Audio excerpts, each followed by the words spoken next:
This is Comic Geek Speak, episode 1939, Previews.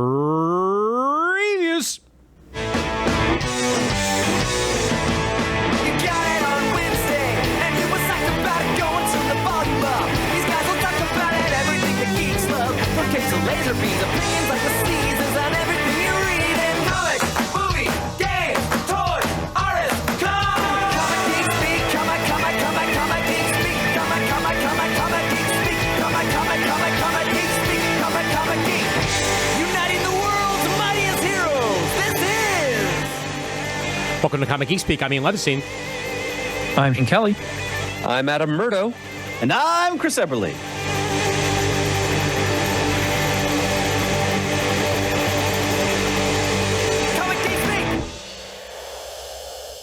All right. Welcome, one and all, to the show, and it is previews time once again for everyone as we go through the April books set for release in June of 2024. What a beautiful month, June. Yes, what a beautiful month. Yes, it is. I wish it was June weather right now in April. For those of us who are longing for warmth.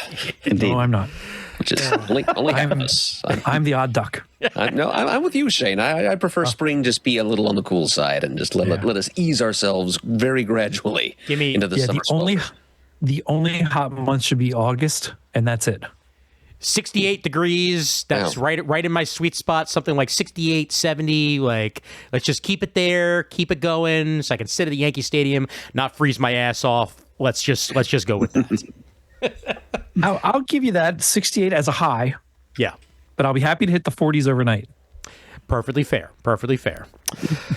Alrighty, so before we get started here, as usual, you folks over at patreon.com/comicgeekspeak are some of our favorite people, and you continue to keep this show a running and a rolling. We've had a couple of new patrons join over the past couple of weeks.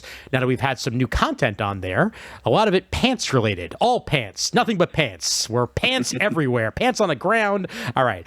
And better with pants than without pants. That's very true. Pants.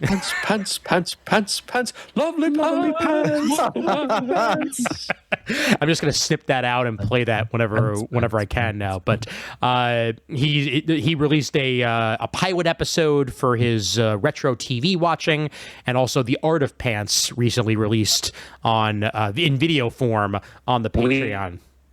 So for as little as $1 a month, you can go ahead and join in on that Patreon fun. Patreon.com/comicgeekspeak. We thank you so much for that continued support of the show. And if you cannot monetarily donate to the show, feel free to send us an iTunes review on iTunes or comment on the show. YouTube is a great place to do that, and we're hoping to grow that community a little bit. So let us know that you're there and spread the word about the show in one way or the other through that community. We thank you so much for all that continuous support over at patreon.com/comicgeekspeak. And one more reminder on the Comic Geek Speak 20th anniversary. It is happening next year, March 29th, 2025. And if you want to join in on that action and you haven't already done so yet, tiny.cc/CGS20th. That's CGS20TH for that URL. And we're also have a bunch of sponsors that have already come in to help us out along the way. Mike Atchison, Wayne Cordova, Dave Williams, Martheus Wade, and MadeByTrisha.com have all donated to the cause. There's still 5 more sponsorships available for the CGS 20th anniversary celebration. For as little as $100, you will get 2 full episode sponsorships and your name mentioned on every regular CGS episode until the 20th anniversary event. So an entire year's worth of shows, essentially, you will get your name mentioned in one way or the other. And you can contact El Founderino, Brian, at comicgeekspeak.com for more information on that, BRYAN at comicgeekspeak.com. And also, thanks to Brian for the new template for the artwork that we've been using the last couple of episodes here. Try to streamline things a little bit, testing the waters on some new YouTube artwork and website artwork. Try to keep things a little bit more streamlined across the board. And Deemer is out there helping things happen. And we thank you very much for that. And when Deemer puts his mind to something, it's like the inexorable force of the sea. Yes. It cannot be denied or stopped. You are absolutely right about that. All right. Let's head to previews. And this month, it is Previews Catalog 427, Marvel Catalog 31, DC Connect 47, and Image June. It's June. Look at that. This episode brought to you by the number June. They don't want to put their number on there. I'm not going to remember what it is until I go to the website and I look to put together this episode's information. So it's the number June, exactly. And we will be getting started with Image as usual here, and a book that I know for certain that Shane is going to be interested in on page 4 of the Image catalog. Absolutely. Indeed. Yep, Destro number 1. Destro. I'm not keen on the font for Destro's name on the cover, but I like everything else about it. Looks good to me. Nice and Yeah, I don't blocky know. and metallic. Looks weird. It does kind of scream at you, which is exactly what I want Destro to do. Like it's a very screamy font. Destro. So if you go with that, there is a scene in the Mass Device episodes. I want to say it's episode 4, where Destro is taken over. Spoilers. Destro is taken over. or It's so he okay. thinks. James from 1983. Yeah. Right. And he's frustrated because the worlds are not answering him, and he turns around and he says, "Don't they know who they're dealing with? Destro." Yep. He does this little weird maneuver for the animation. That's if we're going with that's what that title says. Destro. To me, it looks like a heavy metal band from the 80s, and again, I'm fine with that. Plus, he's clutching a gold AK-47. Yes. So- It seems to suit the character's mystique. Yes. Oh yeah, absolutely. What's interesting about all these is that we have the Duke title, the Cobra Commander title, and now this title, and they're doing a whole new version Yes. of the G.I. Joe universe now from scratch, which is very interesting. And there's another one in this solicitation too for another single miniseries. Excellent. Well, this one, Dan Waters of Universal Monsters, Creature from the Black Lagoon lives, and Loki, and artist Andre Bresson of Darkseid and Birthright are the two main creators behind this. And a whole bunch of the extra covers for this are blacked out with spoiler on them. So that makes me very intrigued as to what the heck is happening, and I really dig the Art's great. artwork. Oh yeah. The art looks fantastic. Yep. Absolutely. Oh, especially page 8 here when they're coming down. They all look like Darkhawk from Marvel. That's it. From Marvel. Yeah. Bats. A little bit of tweak on the bats. Yep. Love it. All right. And then moving down to page 11 here. This is a trade paperback, but it's from Sabir Perzada, one of the writers of Moon Knight and Ms. Marvel, bringing a bold vision of the future as one full story being told here called Dandelion, with the artwork by Martin Marazzo and Vanessa Del Rey in on the action as well.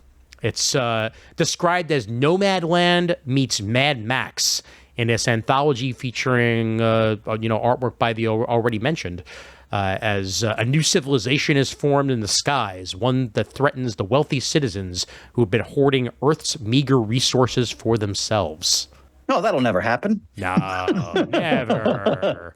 Oh, man, I love the image on the subsequent page 12, of all these anchors for the skies and whatnot.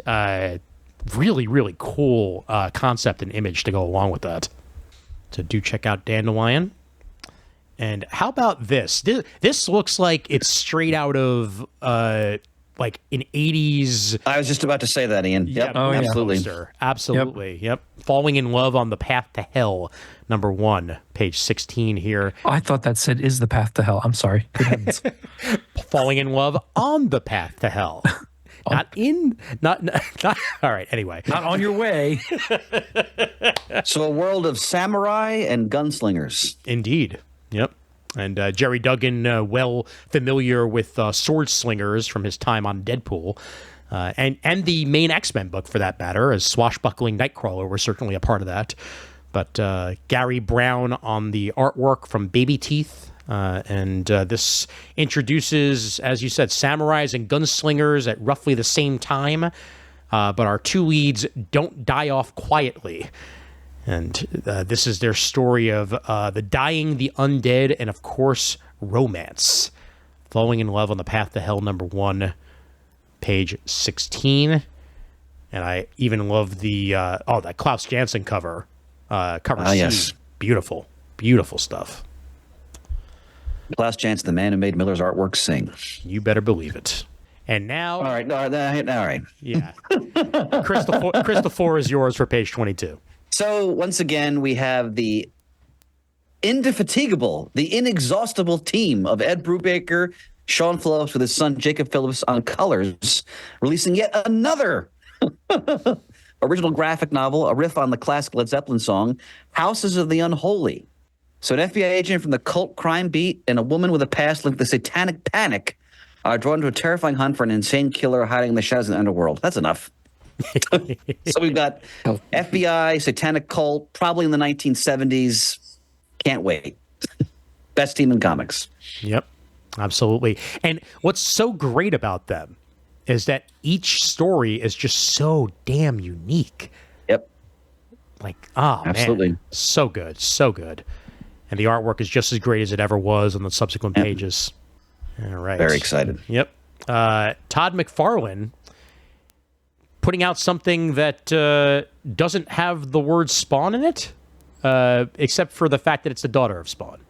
And this is Misery, 1 of 4, with Simon Kudransky, great artist in and of himself, on the artwork chores for this. A young woman trying to find her place in the world as the daughter of Wanda Fitzgerald, the former wife of Al Simmons. She has been endowed with incredible abilities that keep her cut off from those around her. Her journey into the darkness starts here with Misery, 1 of 4, on page 28. All right, this looks great. New miniseries by Doug Wagner and Daniel Hilliard. Plastic, Death and Dolls. Yeah, don't open that fridge. Just keep that fridge closed at all times. I don't want to know what's in there. That does not look like it's a fun thing. However, earmuffs, just in case. But learn how Edwin came to his first kill at 10 years old, and how that set him on a blood-soaked path of decapitations, sporks, and dolls on his way to finding the one true love of his life, a sex doll named Virginia. That's terrifying. Yes. Doug Wagner. Let's see what you got here. This sounds absolutely unhinged. Just even from the description, I thought Garth Ennis, but no, it's Doug Wagner. Page 29. Great artwork, too, to go along with it, even if it's crazy. Also, the main character looks a lot like Bruce Campbell. Yes, you're right. I thought that flipping through it, yeah. All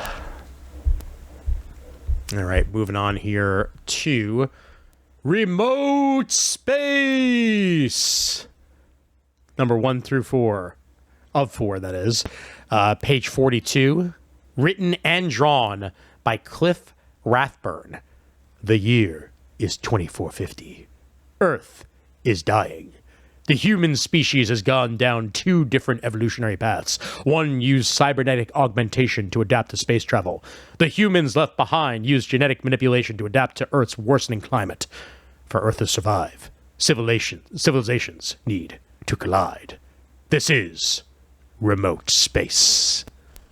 They should have hired me for the solicitation for this, clearly. Love the concept. love the art. Yeah, it's great art. Yeah. Wow. Man. Look at those combat pages. Holy mackerel. It's outstanding. So, yeah, I'm already guessing that Cliff Rathburn is going to be my nomination for best writer artist for this upcoming year. Just even looking at this, that is some beautiful stuff. Meanwhile, Brian Posehn has another comic book work here on page 47, Rifters #1. I just love the opening sentence. Please saran wrap your ass because you're about to projectile shit yourself right in the wild world of Rifters, where the time cop collides with law and order, filtered through the stupid McSmarts-a-lot Einstein lens of Mr. Show. I like everything about that. I really try not to think about shitting my pants, Shane, you're not that old yet. My God, man. even in the abstract. Oh my God. When it comes time for Depends, I'm sure we'll be there together. Yeah, it depends. I hope the hell not. Oh, God, Ian. God, we're barely into the episode. Holy mackerel. You're welcome. You're welcome. Yep, and you're yep, welcome. Sometimes it's too easy, Chris. Sometimes it's too easy. Well, either way, Brian Posehn is a madman, and this is going to be completely insane in all the right ways from the sounds of it. I mean, 1920 Chicago to steal primo bootleg hooch. I mean, come on. Well, check it out on page 47. And here is the aforementioned Scarlett #1. Yep. Page Kelly 50. Thompson writing. Yep. Marco Ferrari on the artwork. You know, honestly, this one I'm a little bit more interested in than Destro, weirdly enough.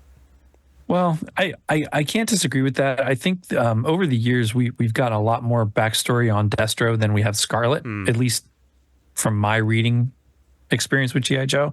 I haven't read everything, but just what I've read, I feel like I've read more Destro than Scarlett. So I'm curious to see what kind of backstory they give her, and I look forward to, as they keep doing these miniseries, how they're going to eventually tie them all together with everybody meeting each other and coming together to do the whole G.I. That's Joe right, Jake, versus because Cobra. it's a new version of Scarlet, essentially. Yeah. Yep. I want to point out the artwork here on page 55. Oh, it's fantastic. Oh my God. Just the Scarlet coming out of the water like that. And mind you, this is written by Kelly Thompson, which, Birds of Prey just won awards here on CGS last episode. And now she gets to write Scarlet. And yeah, I cannot wait to see where this is going to go.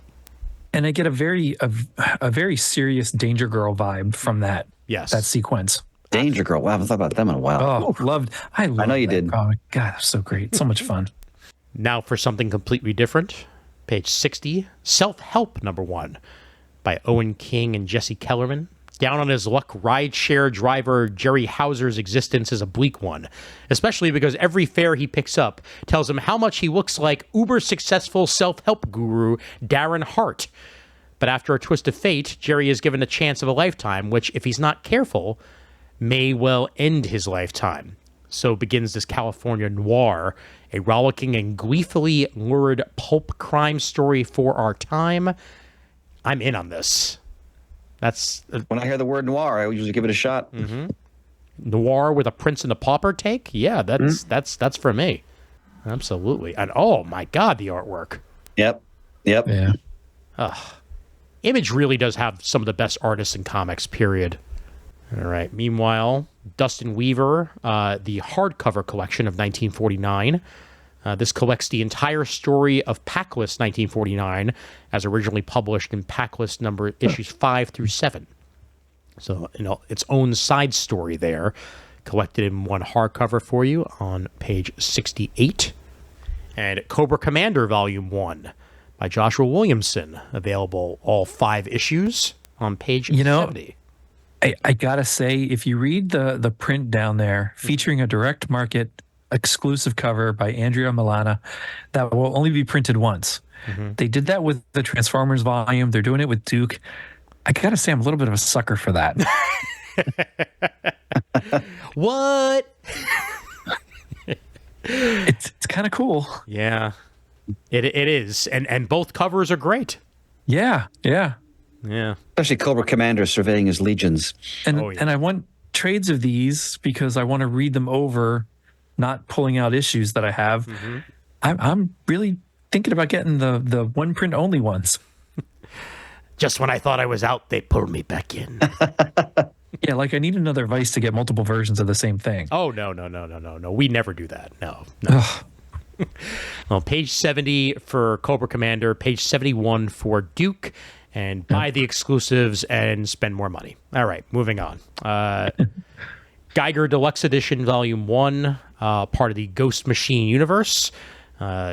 Check previous episode of Comic Geek Speak for more information on Ghost Machine, but based on that, I'm really considering getting this to be able to read this first miniseries. Nice. It's Jeff Johns, it's Gary Frank, it's a radioactive dude crusading across the blasted landscape of post-apocalyptic America. It's worth your time. Yep. Yeah. I think you'll appreciate that Geiger one that we read for that all the more when you've read the backstory. Okay. Yeah. And I did really enjoy that Ghost Machine preview book that I mentioned on a previous comic talk as well. It got me interested in just about everything. So, yeah, page 72 has the deluxe edition of Geiger issues 1 through 6 and the Geiger 80-page giant, all available for $35 before any discounts on page 72. But it's a deluxe hardcover.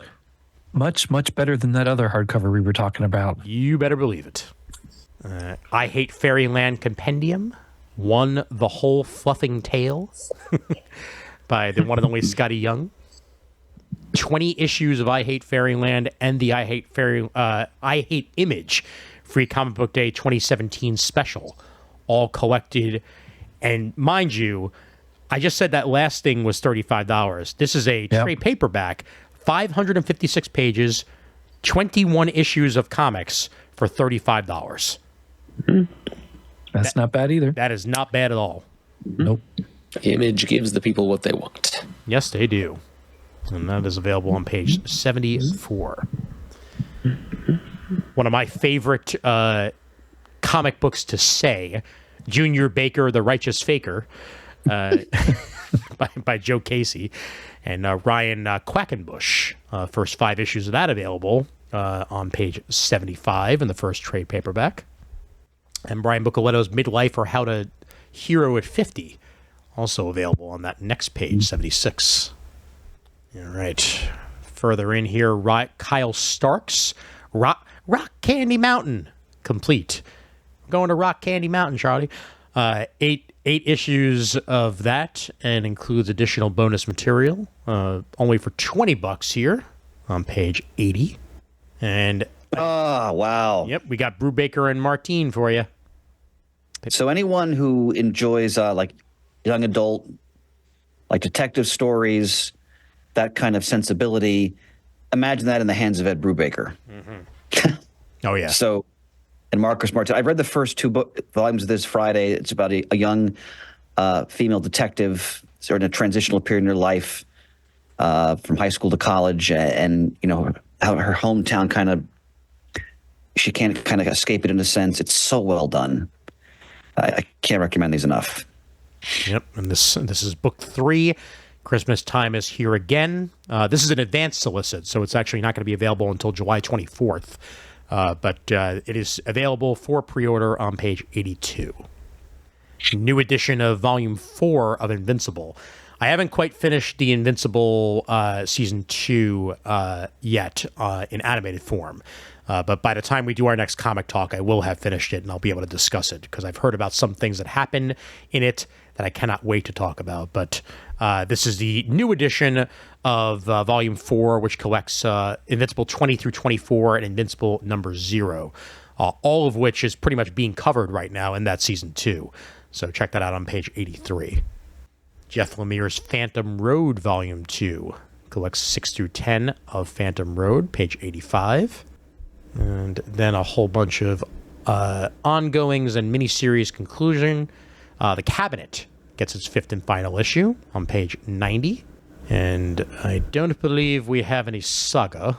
Nope. But we do have G.I. Joe Real American Hero number 307. Again, I want to emphasize to any G.I. Joe fan, especially of the Marvel series, you must get this series. Yeah, it's a great series. It's, I mean, Granted, it's picking up from all the issues Hama did with various publishers after that, but you don't have to have read those. I would you agree, Shane, to really enjoy what's happening here? I have not felt lost at all. Yeah. There's some things I might Google on the internet just to get a little bit more of a definition of something that I see or a character that I'm unfamiliar with, but overall, it's very accessible. And it's top flight art. Oh, yeah. And anyone who loves the Marvel series, you please get this book. You will not be disappointed. It is absolutely top flight art. Serpentor, triumphant. And Serpentor's still yelling, folks. Yes. Oh, yes. Oh, yes. He's never stopped. And meanwhile, on page 93 is that third issue of Geiger, as previously mentioned. This is the ongoing on page 96. And see if anything else is concluding or worth mentioning here. I'm just going to mention Lego Ninjago Shatter Spin yet again, just for the cover, because it's adorable, and anybody who's a fan of Ninjago will enjoy it on page 106. Issue 11 of Local Man. Oof. Love that frickin' series. Page 107. We're up to issue 52 of Monsters. On page 110. Long-running series. And the mini-series finale of The One Hand by Ram V. Available for you on page 114, so there'll be a collection of that coming soon as well. And I think that's it for Image for me. And onward we go to the main previews catalog, which has Doctor Who on the cover, and I can't wait to talk about it when we get there. Yeah. This will be our last time of mentioning this, by the way, before we get to Free Comic Book Day, that, hey, guess what? Free Comic Book Day is coming up. So if you are planning on getting books, whether you've pre-ordered them or not, head to your local comic shop the first weekend in May to check that out. It is on May 4th, 2024, and there's a whole bunch of free comics listed in this month's previews as well for you to check out. So that's going to be a crazy busy day with Free Comic Book Day. May the 4th be with you. And I have a wedding to go to, so I got to figure out what time that is to see if I can get to Free Comic Book Day. Ooh. That's funny enough, I may actually be at a Comic-Con that day. There's a possibility that I'm going to be at Saratoga Comic-Con. It's not official or 100% yet, but it falls out where I'm going to be up in that area at around that time. So I may wind up checking that out. So I'm sure there's going to be tons of Star Wars action happening there. Yeah. Well, anytime Peter Milligan's writing a new series, I'm always interested. Yes, definitely. And this looks like it's a crime story, so even better. Yep. A noir meta thriller, as it's described here. And of course, because it's Boom, I once again have to make sure that I zoom in a little bit so I can read the text. It's not my eyes, folks. It's the font. You got to use better font for this thing. Come on, guys. All right. Page 48. Solving murders in Los Angeles is the daily bread of private detective Will Profane. Great name. But something is strange about the latest case when every clue points towards a famous detective novelist at the center of the mystery. Will's world will transform into something truly unreal. He's got Raul Fernandez along for the art chores on this one. Definitely trying the first issue of this. Yes. Artwork looks superb. And then Greg Pak. Yes. Greg Pak and Diego Galindo. On page 52. Brand new urban fantasy saga by Pak. For fans of Wind and Monstrous. The magical meets modern in a walled city with surreally familiar architecture where two small children with a sense of adventure get a grim reminder of reality. I'd say very few people in the comics medium write kids better than Greg Pak.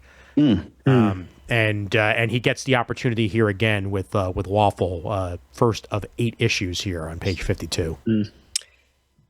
The hook for this series is this magical city has some very strict rules in place, and whenever people violate those rules, they turn a little bit more into a monster. So that's the price you pay for not living your life lawfully in this D&D inspired reality. It's like D&D meets Pinocchio. There's a real chance I'd look like Chet from Weird Science if that was the case.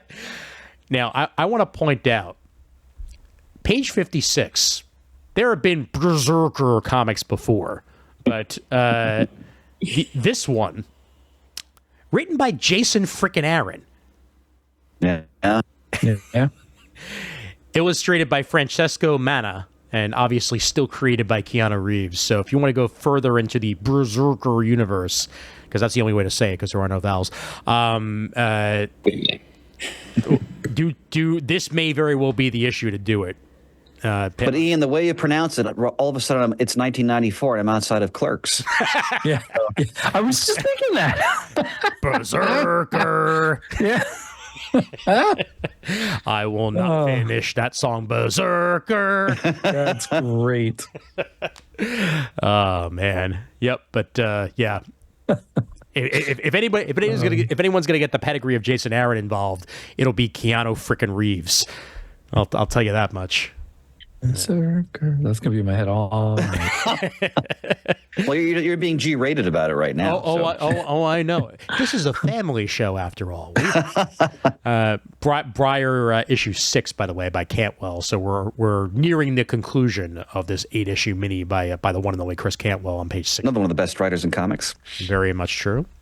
Something is killing the children is on its 13th. You look forward to saying that every month. It's they keep putting it in there. I'm going to keep saying it. But page 62 for that. Wow. Mighty Morphin Power Rangers 121. Great cover there.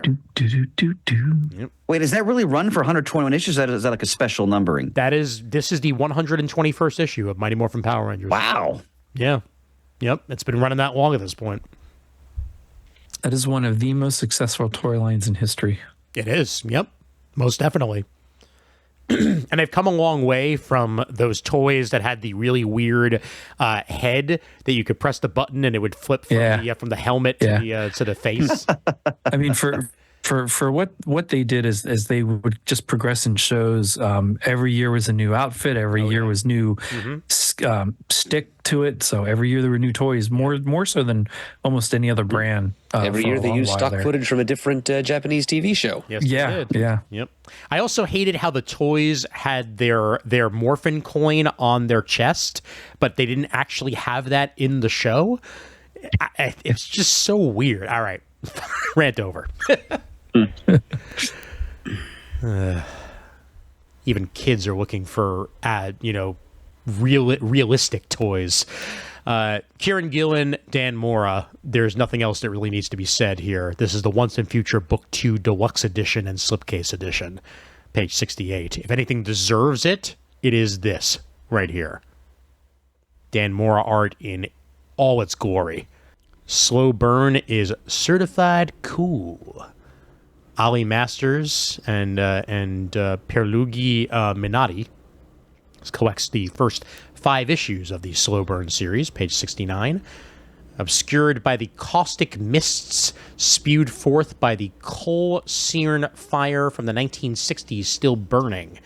Trier is the perfect place to lay low, score a fix, and take a hostage. Or is it? Shane, isn't that based on a real town in Pennsylvania that has that situation? Isn't that true? Yes. Centralia. Mm-hmm. Yeah. Oh, yeah. Yep. And there's a song by They Might Be Giants called Moral Centralia. Of course. On YouTube, I found like a 50-minute documentary about Centralia. It was fascinating. I'm sorry. I said they might be giants. I meant Harvey Danger, but nonetheless, Moral Centralia is indeed a song. Animal Pound issue 4 or 5 by Tom King and Peter Gross. The first issue that was so affecting, especially as a dog owner, that I'm going to wait for the trade, but it hits hard. I can imagine. Yep. But not in the ways you think. It almost tries to make you feel guilty. So. Meanwhile, page 74 concludes Rare Flavors, Ram V's 6-issue miniseries. Is Weird Al in the comic? No, but he sure does look like it. And speaking of dogs, Man's Best, number 4 of 5. Page 76. Firefly the Fall Guys. Sam Humphries and Jordi Perez putting together a trade paperback here. I always wish they'd made another movie. I'm sure they won't, but Yeah, I think that, I agree. That ship has long since sailed, unfortunately. damn good movie. I really wonder what it would have been like if there was a long-standing show. Now, how about this? Page 83. This makes me a happy man. Rocko's Modern Life and Afterlife. Written and drawn by a whole bunch of creators. And this collects Rocko's Modern Life 1 through 8 and Rocko's Modern Afterlife 1 through 4 all into one collection. Page 83. If I see this on sale at New York Comic Con, I am going to buy it. This is my childhood right here, and I am always happy to see any form of Rocko's Modern Life continuation in any way, shape, or form. The movie that came out on Netflix a couple of years ago was excellent. All right, let's head over to Dynamite. I know, Matt. Let's see. 6/26 is coming, and Disney and Dynamite are going to make 2024 the best Stitch day ever. Just turn the page to see what's special. All right, fine, I'll do it. Jeez.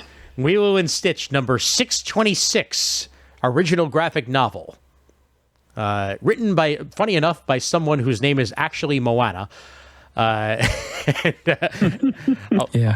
Along with Daniel Kibblesmith, Chuck Brown, Jeff Parker, and others. And this is International Stitch Day, being celebrated with a 96-page graphic novel honoring everyone's favorite furball, Stitch, on page 97. I've never watched that one. You should. You'd enjoy it. I know. There's a bunch of them that I haven't watched. Yeah. There was also a manga solicited last month, Shane, that had the Stitch manga, which has Stitch in Japan, basically with a Japanese kid instead. Wow. Yep. And then there's some Lilo and Stitch collections, the Ohana collections, on page 99 as well. It's also a great TV series for Lilo and Stitch that came out right after the second movie. I've seen reviews of that. Mm-hmm. Space. Wow, Ghost. look at that Space Ghost cover. Yeah. Woo. Beautiful. Yep. Francesca Mattina on that. 30th anniversary of Space Ghost. Right now, if you put on YouTube, there's a running Space Ghost Coast to Coast marathon being run by Adult Swim right now in honor of the 30th anniversary of Space Ghost Coast to Coast. I was not the biggest fan of Space Ghost Coast to Coast. It had its moments. It did. Wait a minute, though. But Space Ghost, the character, is older than 30 years, Oh, correct? very much. By far. Right, yeah. Yes. Yeah, that's what I thought. Okay. Yeah, this is just the 30th anniversary of the late night talk show using footage of the original Space Ghost. Yep. Yeah. And David Paposi is the man behind this new Space Ghost series. Issue 2 on page 105. The Michael Cho cover is fantastic. Wow. Yeah. I guess part of my problem with Space Ghost Coast to Coast, I thought, you're putting all this effort into this. Mm-hmm. Can you not give me new Space Ghost cartoons? but I love when you get bitter. Just a little. But it wasn't for that, you know. I know. It was for the stoner crowd, you know. I've got a noodle in my doodle, and its name is Minky Boodle. Enough said. All right. Anything else new in Dynamite? Everything else is basically running. We will mention issue 6 of the James Bond 007 by Garth Ennis, Which is outstanding so far. excellent. Page. Ennis writes a utterly ruthless James Bond, I'm happy to as hear he it. as he should be. Yes. So Page 123 for that, and that will conclude Dynamite. And you know what? We'll cover Titan before we head over to DC, just because I really wanted to talk about Doctor Who, the 15th Doctor, number 1 of 4, as the 15th Doctor begins his new comic book adventure here, written by Dan Waters with artwork by Kelsey Ramsey. Dan Waters is no slouch, to say the least, and taking his stab at the new Doctor. I can't wait to see what he's going to do in the role. I loved the Christmas special from this previous year, and his new adventures begin in May on Disney Plus and BBC, depending on where you are. But page 130 gives us Doctor Who: The 15th Doctor 1 of 4. If you're looking for some comic book action, and really digging the artwork. It's not pitch perfect, and that makes it even better. But I'm right in thinking that the companion from the special isn't even there now anymore, right? No, that's not true. No? Okay. They clarified that he's going to have 2 companions running, so she's going to be back in some form or another. But basically, as similar to Tennant and others, there's going to be multiple companions running around, which is fine. I just thought it was odd to have a whole special with her and then have her. She's at least going to be in the first season because they're already filming the second season. Okay. Yep. High on Life 1 through 4, 1 of 4. Alec Robbins with Kit Wallace on the artwork. The bounty hunter has become the hunted. Though they restore peace to the cosmos by killing Garmantuous. What a name. That is a perfect name. Wow. There's no rest for the bounty hunter when a brutal new threat to humans shoots its way onto the scene, armed with plucky and determined Harper and the rest of the Gatalan gang. The series will take them on an explosive, twisting adventure across the cosmos. I just love the relish with which you pronounce that name. It's such a good name to say. Man, Garmantuous. Dan Lee would have been proud of it. Thank you. Yes, indeed. Yep. Page 134, High on Life. And the artwork, oh my God, that's good. It's like deranged. It's kind of like a cross between the Muppets and Rick and Morty, actually. And of course, Chris, you get your Savage Sword of Conan.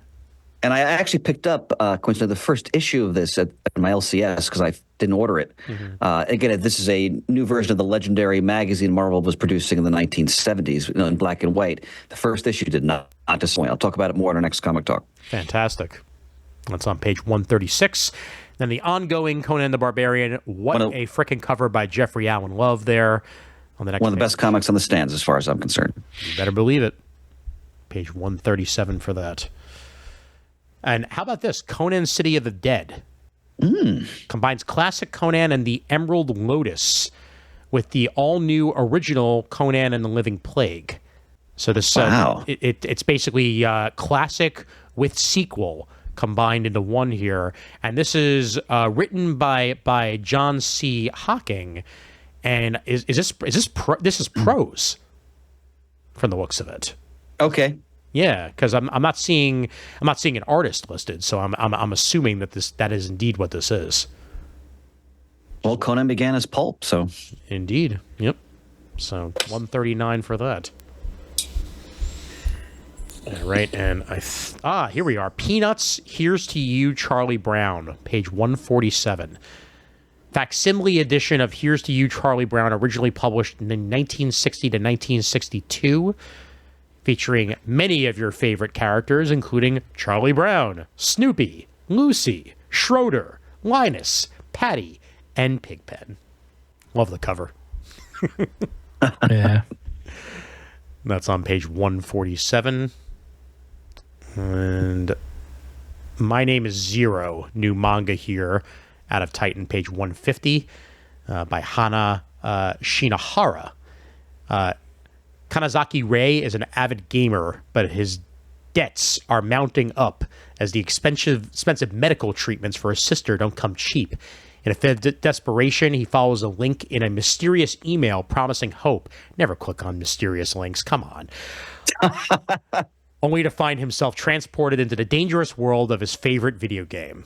For each boss he kills, he earns money, keeping his sister safe, but he risks death with each confrontation. Kind of a cross between Reboot and Tron here in this manga. My Name is Zero on page 150. Very interested in that. Great artwork, too. All right, and that it will be all for... Oh, you know what? Okay, fine. Oh, look at this. Page 156. Wow. Yep. The Avengers, the first 60 years. A celebration of 60 years of Marvel's Avengers. Wow. The Lux book explores the comic book history of the Marvel's premier superhero team, looking in depth at their greatest battles, deadliest enemies, and their unlikeliest allies. Looks like a Barry Windsor Smith cover. I think. Yeah, we've got Hawkeye in his short-lived early 70s costume there. Yep, definitely. They also have available the first 60 years of Spider-Man, Fantastic Four, and Hulk, all available out of Titan, page 1. Spidey is the classic John Romita Sr. Amazing Spider-Man 68 cover we've talked about before, and that is the classic king-size special Steranko cover of the Hulk there. Ooh. And is that I think that's a Waringo cover for Fantastic Four, if I could be wrong, but... I can't tell from here, but you may be right, sir. Yeah, the shadows certainly remind me of the Waringo. All right, and now onward we go to DC, and we have a long-awaited return here, gentlemen. Wow. Page 2, Elseworlds are back, baby, and we get a sequel. I was not Gotham by expecting Gaslight. that. No, I was not. Frankly, it should have never left. No. Well, yeah. Well, in a way, it never did. Yeah, It's they just- call them Black Label. I know. But as a imprint, it deserved to continue, and I'm happy to see Great the imprint. back. Definitely. Andy Diggle, superb writer. Yep. Leonardo Fernandez on the art chores for this as well, as we return to the world of Gotham by Gaslight. Page 2 and 3. You know, there was almost a Gotham by Gaslight video game back in the day. I don't Really? remember that. Wow. They were prototyping it and trying to shop it around, but it never actually picked up a distributor, so it never went past the prototyping. Didn't they do an animated film? Oh, yes. Yes, they How did. was They that? did. It was okay. Yeah. I didn't think it was great or terrible. Gotcha. I thought, though, that there was a second part to Gotham by Gaslight. Let me. So when it said sequel, I'm like, Yeah. Let me take a look at that, because I think you might actually be right. But then again, Gotham by Gaslight has showed up in other forms, because there was like characters of it have showed up in other places over the years. yeah, that could be what I'm thinking of, too. You know what? Batman Master of the Future? That sounds familiar. Yeah, that shows up here, and then there's what's coming soon. So Okay. that might be a side story in it, if I remember correctly. Okay. All right. Well, either way, this is another sequel in the Gotham by Gaslight world. Yeah. And there's 1, 2, 3, 4, 1, 2, 3, 5 coming after that for Elseworlds through November. Can I say, gentlemen, that page 4 has something that I quite literally never expected to see again? I agree. However, Oh, I love when Shane says, however. Uh-oh. it's an omnibus. It's expensive and it's massive. Give me 2 volumes. the lap will groan under the pressure. Yep. It's It will. It's only $150. I mean, come on. And it's 904 pages, Shane. Shane's not Everything- 1,000 pages. It's close. Everything does not have to be an omnibus. Yeah, well, this is indeed the DC versus Marvel omnibus. You can still find the original trades of some of this Yeah. stuff in back issue bins every now and then. I've found them occasionally at cons and whatnot, but this is collecting Superman versus the Amazing Spider-Man, Marvel Treasury Edition number 28, DC Special Series number 27. Marvel and DC Comics presents featuring the X-Men and the New Teen Titans, one of the best Oh, yeah. comics, That's period. great. Outstanding. Batman Punisher Wake of Fire, which is also pretty damn good. Both of the Punisher Batman collections are in here. Deadly Knights. Darkseid versus Galactus, The Hunger. That's a favorite of mine. Remember that? Yep. Spider-Man and Batman number 1. If I remember correctly, that had Joker taking on Spider-Man and Green Goblin taking on Batman. Green Lantern, Silver Surfer, Unholy Alliances, #1. Silver Surfer, Superman, Batman and Captain America, Daredevil and Batman, Batman and Spider-Man, Batman Fantastic Four, Incredible Hulk versus Superman, and Batman Daredevil, King of New York. I like how they start with the classic Bronze Age Superman versus the Amazing Spider-Man #1. Oh, yes, definitely. Yep. And it's going to include essays from the likes of Paul Levitz, Tom Brevoort, and more.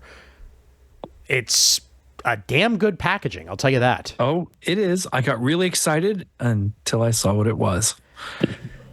Well, how about this? How about That doesn't help either. how about another omnibus for you, Shane? You know, And it's something that I even again, heavier. didn't think we'd see in forever and would be really nice to have if it was smaller. DC versus Marvel, the Amalgam Age omnibus. What is awesome. happening to my brain? Like, Yeah. I remember getting both volumes of the trades of Amalgam off of eBay about 10 or 11 years back because I quite literally expected I'd never have another way of getting it. And here we are with a 1,120 page omnibus collecting it all, including So Shane, I'm sorry, go ahead. It's literally everything. X-Men, DC versus Marvel, DC Marvel All Access 1 through 4 is in here. Unlimited Access 1 through 4 is in here. The one everybody forgets about. Yep. that oh my God. And all the Amalgam comics throughout the years. Man. Shane, you have to get an elegant reading stand. And I then you need can like have 7 it of them. You can have it like arrayed nicely in your cave. You can stand up, turn the pages, and read it without fear of it collapsing. Yep. And then you'll be able to enjoy the joy that is Thor Ryan. And the new Asgods. Yes. That's right. Yep. Oh, God, that was so much fun. Oh, yeah. Mike Carlin and Tom Brevoort have afterwords in this, and they also include the trading cards. So tempting. It's already on my shelf in smaller trades, but so tempting. So tempting. Page 5 for that. And I don't have in trade the all access stuff. All right, I'll think about it. There's no way you're buying that. Come on. Trust me, my friend, you'd be surprised. All right. You'd be surprised. I'm probably not getting it. DC Pride 2024 #1. Meanwhile, months from now, well, Yep. look what came today. This has some DC work by Al Ewing, along with Phil Jimenez and others, in a nice DC Pride anthology format. Happy to see that. Excellent cover by Kevin Wada, with a whole bunch of DC Pride characters on it. Page 6. And DC Pride, a celebration of Rachel Pollack, along with DC Pride Uncovered on the next page, page 7. Look at this Harley Quinn cover. No, that's a great That's a one. great cover. So good. Covered by Sweeney Boo. Harley Quinn #41, page 10 there. It's just good to see her in that costume, you know? Yeah. Yeah. Yep. I agree. Point, Murd. Yep, absolutely. 100% agree. Yep. Easily the best costume, period. Yep. Outsiders #8. Ooh, this is going to be good. This is going to be good. Kate Kane hunting down a monster before more innocent lives are destroyed. Can she do it? Or before it consumes her soul with its violence as well? Guest starring Young Justice's Ginny Hex, a character that I 100% thought was going to be completely forgotten about after Brian Michael Bendis' Young Justice run. Yeah. And yet, here she is, and I'm all for it on page 11. Yep. And Zdarsky continuing his... this is the finale of Dark Prisons, and the epilogue on the very same page, page 12. All right. Now we're into the Taylor Redondo Nightwing. Yep. The Heartless Saga. So I'm guessing, Ian, like you said earlier, they're probably going to wrap it up here with the whole Heartless saga. Yeah. With this storyline. I think they are. Yeah. Yeah. It makes sense because it's been running through his entire run. Yeah, I love the fact they've been carrying it on for so long. Absolutely. Yep. And page 13, Redondo back on full artwork chores.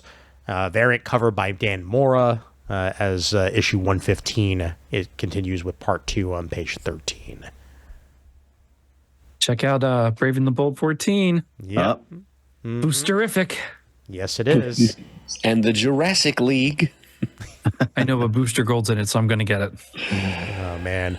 Shane, did you wind up getting that Valentine's special that came out? I did. Okay. I did. I did not read it yet, but I do have it. Okay, you'll love the Booster story in that. It's great.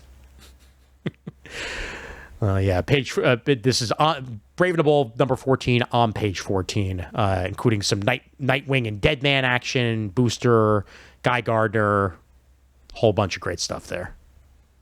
Birds of Prey number 10. It's Barda's world now, and we're all just living in it. Ain't that the truth? Great cover. Oh, striking cover. Great. Art by Gavin Guidry and guest artist to be announced. Our favorite creator. Outside of Various. Various also does some really good work. Either way, the search for Barbara Gordon continues in Birds of Prey number 10 on page 15. As does the artist. Mm-hmm. Oh, wow. just continue to be the best damn comic on the screen. I mean, on the stands, please. Batman Superman World's Finest number 28.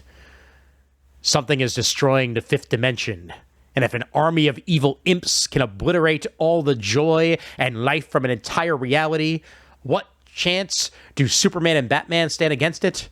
A multitude of DC guest stars and their fifth dimension counterparts join the world's finest duo in a last-ditch attempt to save Earth from the ultimate darkness. World's Finest number 28 on page 17. I can't wait to see the fifth dimension alternates that get introduced in this. Oh, that looks delightful. My Adventures of Superman number 1. This makes me very happy. Very much so. Yep. That first season of that show is terrific. And season 2 will be starting soon. We've started seeing some images come out from that second season, available on Max. And Josie Campbell will be writing the comic book adaptation of said animated series, along with Pablo M. Collar on the artwork chores, page 18. Look at that cover. Wow. Oof. Wonder Woman number 10. And you've got Daniel Sempier on the artwork chores with this, with Belen Ortega. Man. Tom King killing it. Yes, he is. Page 19. House of Brainiac continues in the Superman books on page 20, 21, and 22. Kneel before Zod. Thank you. Sorry. I paused for you to say it, and there we are. Thanks, pal. Always my pleasure. Always my pleasure. Page 23 for that. You are not the president. Sorry. I appreciate as the Archangels bring the Crown of Thorns into the gallery, Wally West has to pull himself together to face some old rogues. The Crown of Thorns. That worries me. Thawns and flashes don't go well. No, they don't. So we'll see. Reverse Flash is a Thorn, in case anyone's wondering. Thank you, Murd. Thank you, Murd. It was implied, but I'm glad you said it. Page 24 for The Flash number 10, and then Titans number 12 by Tom Taylor on that as well. As hell comes to Bloodhaven. Now there is Green Arrow issue 13. Yes. Which surprises me. I agree. That was not supposed to happen, and lo and behold, it's happening. So there we go. Yep. Different artist. It looks like a Mancy Nahuelpan is doing the artwork chores this time around. Covered by Phil Hester, worked on Kevin Smith's Green Arrow run. Yeah. Always a good thing to see. Yeah. Yep. That's on page 25. Blue Beetle issue 10. Victoria Cord's new creation Pinnacle is proving to be more and more dangerous the longer it stays online. Can Jaime and Kajida patch up their connection in time? Or will Pinnacle turn Palmera City into a totalitarian wasteland? Interesting. Then on that same page, Josie Campbell's Shazam number 12. Looks like... God, Denmore's cover's phenomenal. Holy mackerel. Oh, yeah. Always great. Looks like the captain is keeping secrets from Billy. Yeah, Billy and his alter ego have found themselves at odds with each other at other times in the past, but never quite this seriously. Yep, definitely. Love the image of him being trapped inside the bolt like that. That's just great. Once again, page 26. Now there's that gorgeous cover again. Yes. They're continuing to tease you, though, because I don't think he's in it, but I could be. I don't think so either. Yeah. Especially because they keep putting the variant cover up there for this one. Mind you, this is I think, the third time that this issue of Justice Society of America has been solicited. Yep. Because that's how late it is. So, yeah. Instead, let's focus on this. Batman 89 Echoes number 4. Who is that on the cover? Apparently Drake. Makes me wonder whether that's Tim Drake. Yeah, could be. Yep. That was a name that he very, very, very, very quickly went by in Bendis' Young Justice. I did not like that name Neither for did him then. Neither did I, because it's his last name. Kind of dumb. Love the rest of the run, but that part I did not like. That would be like Jean Grey deciding to go as Grey. Like, no. It's bad enough that she already just goes by Jean Grey. Like, come on. But, well, she can always say she's Marvel Girl. Exactly. But page 27 for that. And another very striking cover here for the Boy Wonder number 2, page 28. Jason Todd is the exile prince of Batman's kingdom. Nice way of putting that. Now that I'm interested in. Yes. Zatanna, Bring Down the House. Written by the one and only Mariko Tamaki. And art by Javier Rodriguez. Wow. I really want to wait for the whole complete volume of that, but Black Label. That's going to be tough. Yeah, that is going to be tough. I will point out this is a $6 book for 32 pages. Yeah. Hard to justify that. I agree. Like, even Then you have to wonder how much is the trade going to be? Right. That's the question. Yeah. I could not be more interested in this outside of the price.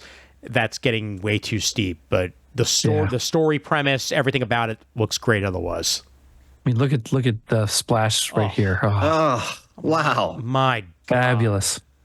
so good. Oh man. Oh, all right. But the bright side is that I am a DC Universe member. I am too, which is why I'm really, really going to try and just read it off the app. I am reading it on the app. Because I ain't paying $6 for one issue. I pay $100 for a year, thank you. How about this, though? Melissa Marr and Jen St. Ange. The Strange Case of Harleen and Harley. Page 32. A young adult Harley Quinn book. A young adult take on how Harleen became Harley. Strongly inspired by Robert Louis Stevenson. Interesting indeed. Yeah. Could be interesting stuff. And if you go to the next page there on the right, looks like it's modeled after Katie Cook. Yes, that's what I was thinking. That's what I was thinking. Like, both the artwork and the design. Yeah. Yeah. Oh my God. If somebody has not shown Katie yet that she is in a comic book, someone should inform her. That's funny. But yeah, check that out, page 32, and the subsequent artwork on page 33. And then Batman and Robin and Howard Summer Breakdown collected here for you. We've been talking about that the last couple of months. This is the full collection of Jeffrey Brown's Batman and Robin and Howard, page 34. The Hero Club. New Batman and Scooby-Doo Mysteries. Still That's a great cover. Still $2.99, baby. And yes, you're right. Excellent cover.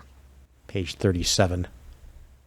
Wow, Mad Magazine #1 facsimile edition. I love a good facsimile. Wasn't expecting that of all things. No. And here we are, page 38. The very first Mad. Glorious days of EC. Yep. Up. We're up to issue 3 on the Crisis on Infinite Earths facsimiles, page 39.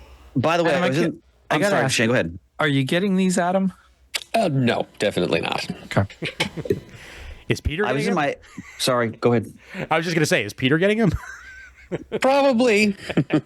He's a little more compulsive about these things than I am. I've got my original printings, so I don't really need facsimiles of these. Fair enough. Go ahead, Chris. When I was in the LCS today, just released, and I think I'm going to eventually buy it, a new, really nice deluxe hardcover version of the story Really? of Crisis. And I haven't read Crisis in quite a while, so I think I'm going to pick that up and then donate my old softcover edition to my high school library. I'm trying to help curate their graphic novel collection. Very noble of you. I have the original slipcase of that. I have the absolute sized, and I have a trade of it. I still have the original ones. trade that I bought. I think if I remember correctly, at the Walden Books in Walden Books! yeah, God, I miss Walden Books. Did you go to B. Dalton, too? back in the day, I did, sure, yeah, but I'm pretty sure I bought it at the Walden Books at Kings Plaza back in the day in Brooklyn, and that's still sitting on my shelf. Walden Books, B. Dalton, and I miss Gene's Books and King of Prussia Mall. Great store. All right. Got some collections here. Fire and Ice, Welcome to Smallville, page 41. Did you check that one out, Shane? I have it. I did not read it. I am trying to track down. I really try not to get variant covers. I just don't care. But I really want the one that was a mock-up of the old McGuire Justice League #1. Yes. That came and went so fast. I blinked and it was gone. Well, this collects all 6 issues of that on page 41. Christopher Priest's Superman Lost. I'm very much looking forward to. I mean, I read the whole story and loved it. I'm looking forward to reading it in one sitting, so I'll definitely be ordering this trade. All 10 issues of that. This is actually shockingly reasonably priced for Yes, it is. 248 pages, only $25, which means then, if you're getting it discounted, wherever you're getting it discounted, you should be able to find it for under 20. So that's So it's a wonderful concept. Again, it's a concept we've seen before. So Superman is away from Earth. For us, it's not long, but for him, it's years. But Priest really explores the consequences of that, both to him and Lois. It's outstanding. Nice. Page 43 for that. Wow. I remember this story. Nightwing Year One. Oh, wow. This was excellent and has been kind of forgotten over the years. And Scott Beatty and Chuck Dixon, along with Scott McDaniel on this one. This is the 20th anniversary deluxe edition of Nightwing Year One. Ran in the Nightwing title at the time. Yep. That's right. Yep. This is a never-before printed outline and notes from the making of the Year One storyline included in this, as well as the Nightwing 104 script, an extensive behind-the-scenes sketchbook from Scott McDaniel, and a brand-new cover by McDaniel, and tons more included in it as well. Anybody remember the cover? Anybody remember the equally great Batgirl Year One? Oh, yes. Oh, yeah. Yes, indeed. That was wonderful. Robin Year One was also terrific. Yeah. Yeah. Yep. Pretty much if it says Year One on it, it's actually an excellent story.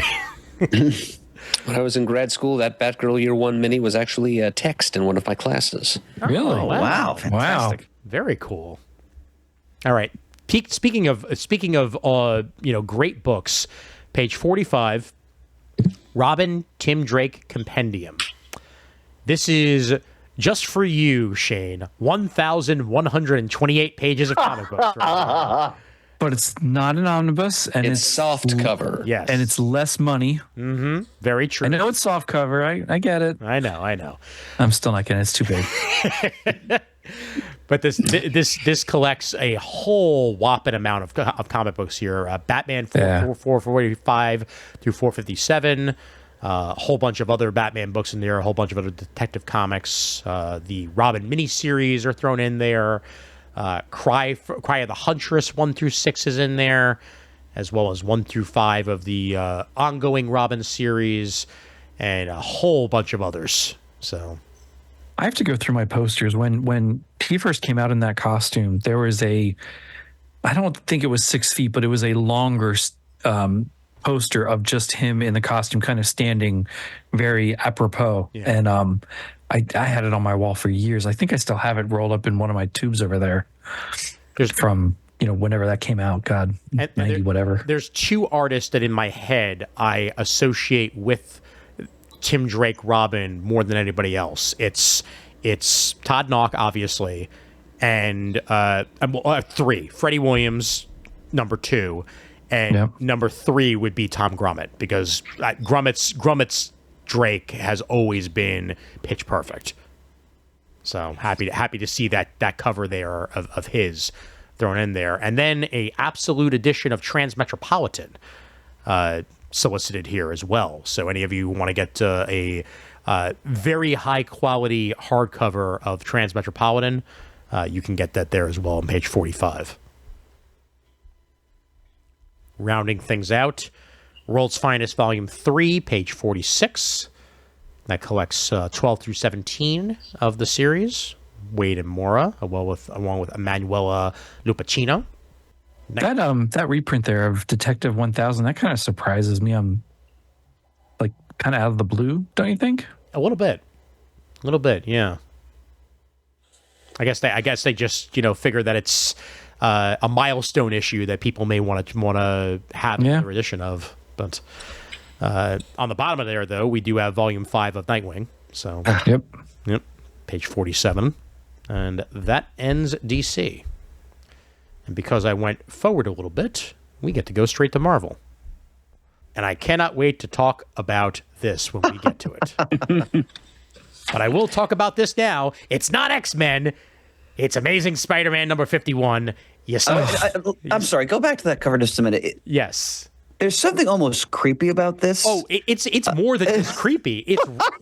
This is my least favorite of any of these Disney, quote unquote facsimile covers. It's just bad. I never thought I'd see a day where Minnie Mouse is now Dazzler. Yeah. Who was operating in very sordid late 70s discos during the Dark Phoenix saga. Not to mention Daisy Phoenix. Like, yeah. I don't know. Doesn't work for me. No thanks. P.S. It's Amazing Spider-Man number 51, but it's an X-Men cover. All right, moving on. Yep. Frickin' hell. I agree. Deadpool Kills the Marvel Universe already has a facsimile edition. Okay. It's a good comic. Don't get me wrong. Any of the Kills the Marvel Universes that have come out over the years, whether it be Punisher or Deadpool, I've enjoyed. But this is on page 4. If you didn't know it the first time around, this is a full reprint of Deadpool Kills the Marvel Universe number 1. How many years ago was the original printing? I feel like it wasn't that long ago, but I may just be remembering it wrong in my head. Let me see. Deadpool Kills the Marvel Universe. It was 2012. A little bit longer than I thought. Yeah. All right. Within the lifespan of this show. So. Yeah.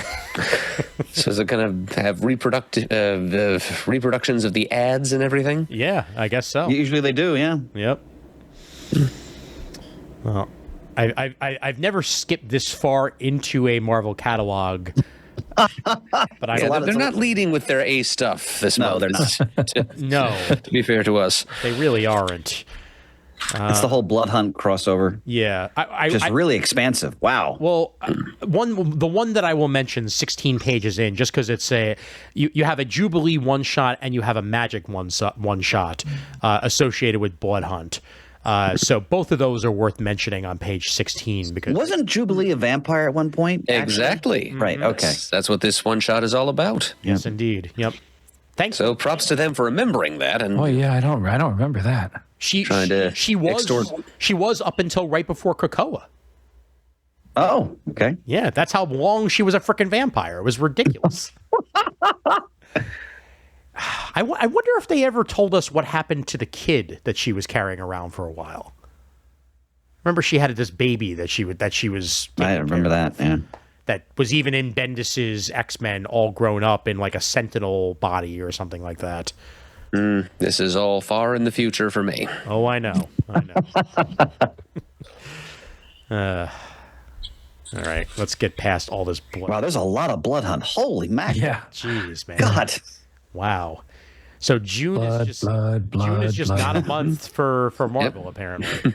There's not going to be a drop left unhunted by the time they're done. Man.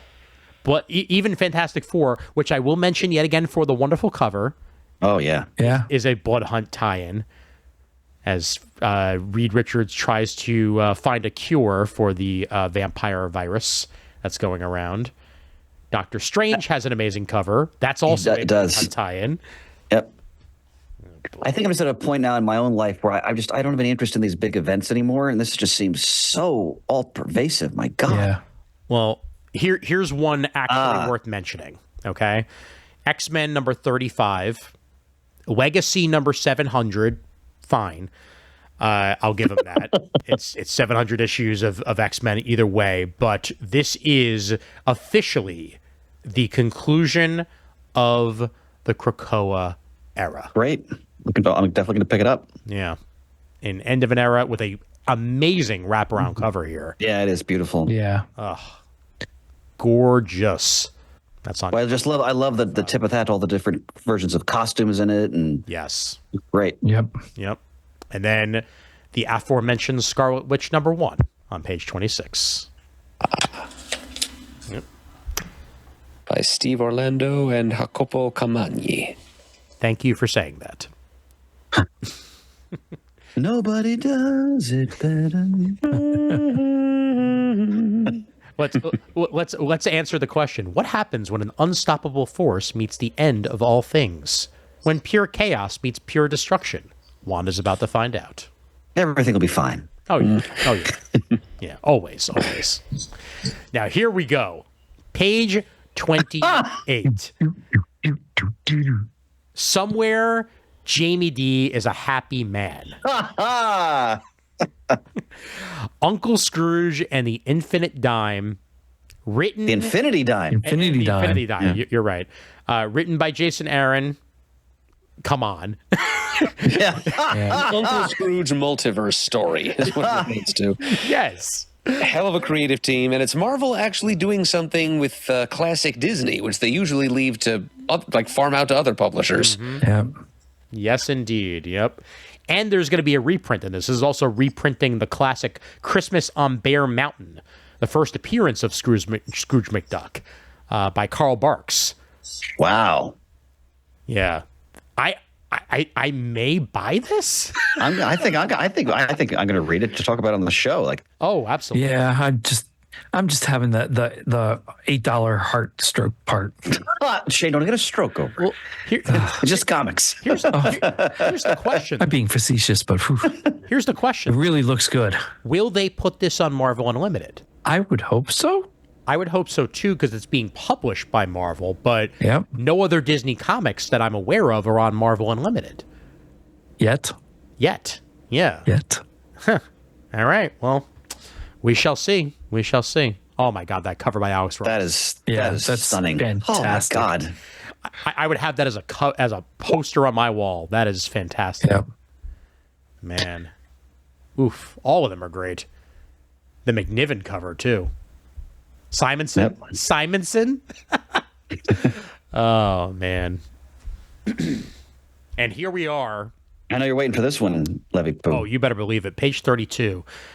Denise Camp and Juan Frigeri bring us Ultimates #1.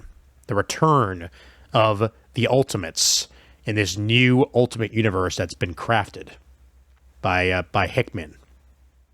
And we see the team of Iron Lad, Tony Stark, Captain America, Doom, a.k.a. Richards, Thor, and Sif as our main Avengers Interesting. team. Lady Sif getting some action. Yes.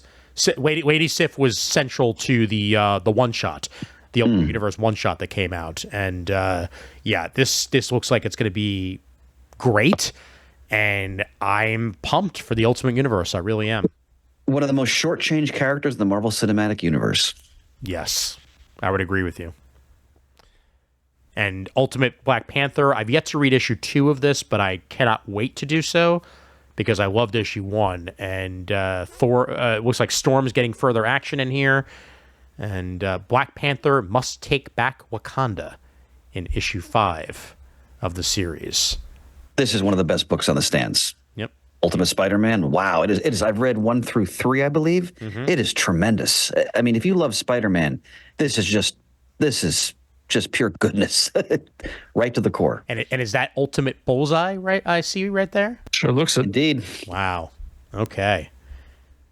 Page 35 for that. And previous was on page 34, by the way. And then 30 we get new mutants included here on page 36 of Ultimate X-Men by Peach Momoko. One of the hottest selling books in comics right now.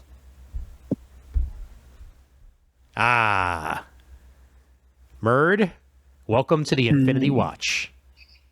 He's shaking his head no. Yes, I'll decline that welcome. Thank you very much.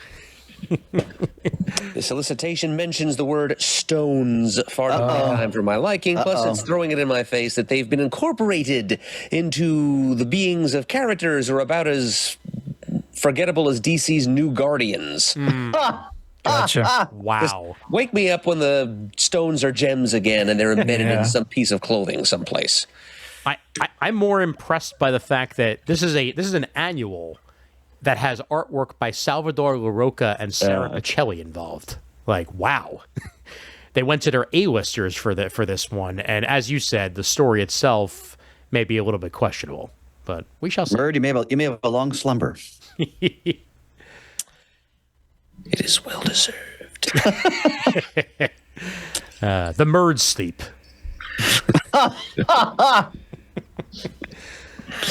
Yes. I must conserve the Murd power for the coming Ragnarok. How about page 40? X-Men Heir of Apocalypse. That's interesting. Yeah. Is this in the AOA universe? I believe it It is. looks it. Yeah. The cover treatment certainly says so. Yeah. It mentions Araco, which I don't think was part of the Age of Apocalypse reality. Okay. Yeah, and I do see what appears to be Laura Wolverine on it. So, yeah, I think this might just have an Apocalypse involved one way or the other. But they're tricking you with the font, though, for the title. Oh, they most definitely are. Yeah. Yeah. Yep. X-Men. I love this cover for X-Men. That's a great cover. Sure is. Yep. Number 404 there, covered by Todd Knock. As Sinister secrets come to light. Mr. Sinister, a major focal point in X-Men 97, as he was in the original X-Men the Animated Series. I haven't read issue 1 of Madripoor Nights yet. I'm really looking forward to it, though, because it's Claremont returning to the, Madripoor and Patch and that whole period of Wolverine, which I always think is really fascinating because it's such a great riff on Casablanca. Yep. Well, let me know what you think once you get to it, sir. Yeah, and I think if I remember correctly, the trailer of the new movie shows him in the Patch tuxedo at one point. I think it does. If I remember correctly. So I that's think interesting. Oh, facsimiles. Yep. And page 47 brings us an Amazing Spider-Man Puma. 257 facsimile, along with Secret Wars number 6. Which they're doing month by month. Look at that. Yep. Page. That looks great. Immensely fun. Yes. Immensely fun. I know Nerd's a fan. Oh yeah. Yep.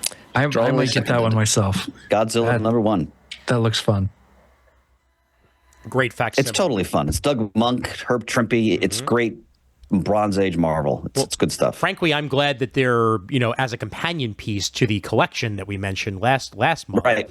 that they're putting out the facsimiles. So well done there. And oh wow, the cover for Amazing Spider-Man 51. Mysterio. Oh Yeah, the cover for 52 is no slouch either. Oh. Wow. Yep. Boy, oh boy. And if I remember, So that's a tribute to Spider-Man 300. yes, Yep. it is. That cover. And that's blacked out for a reason, because I'm pretty sure I know who's in the Goblin suit. You're pretty sure of what? I'm pretty sure I know who's in the Goblin suit. Did I cut out? There we go. I said I'm pretty sure I know who's in the Goblin suit, and I don't think it's Norman. Well, the copy just says nothing is okay. Yes. So I'm pretty sure we're getting Peter Parker, the Amazing Green Goblin. Oh, really? I was just being joking.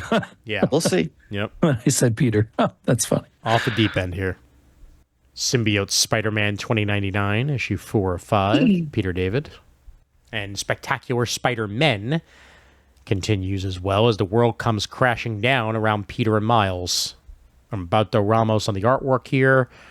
This is highly anticipated for me on page 53.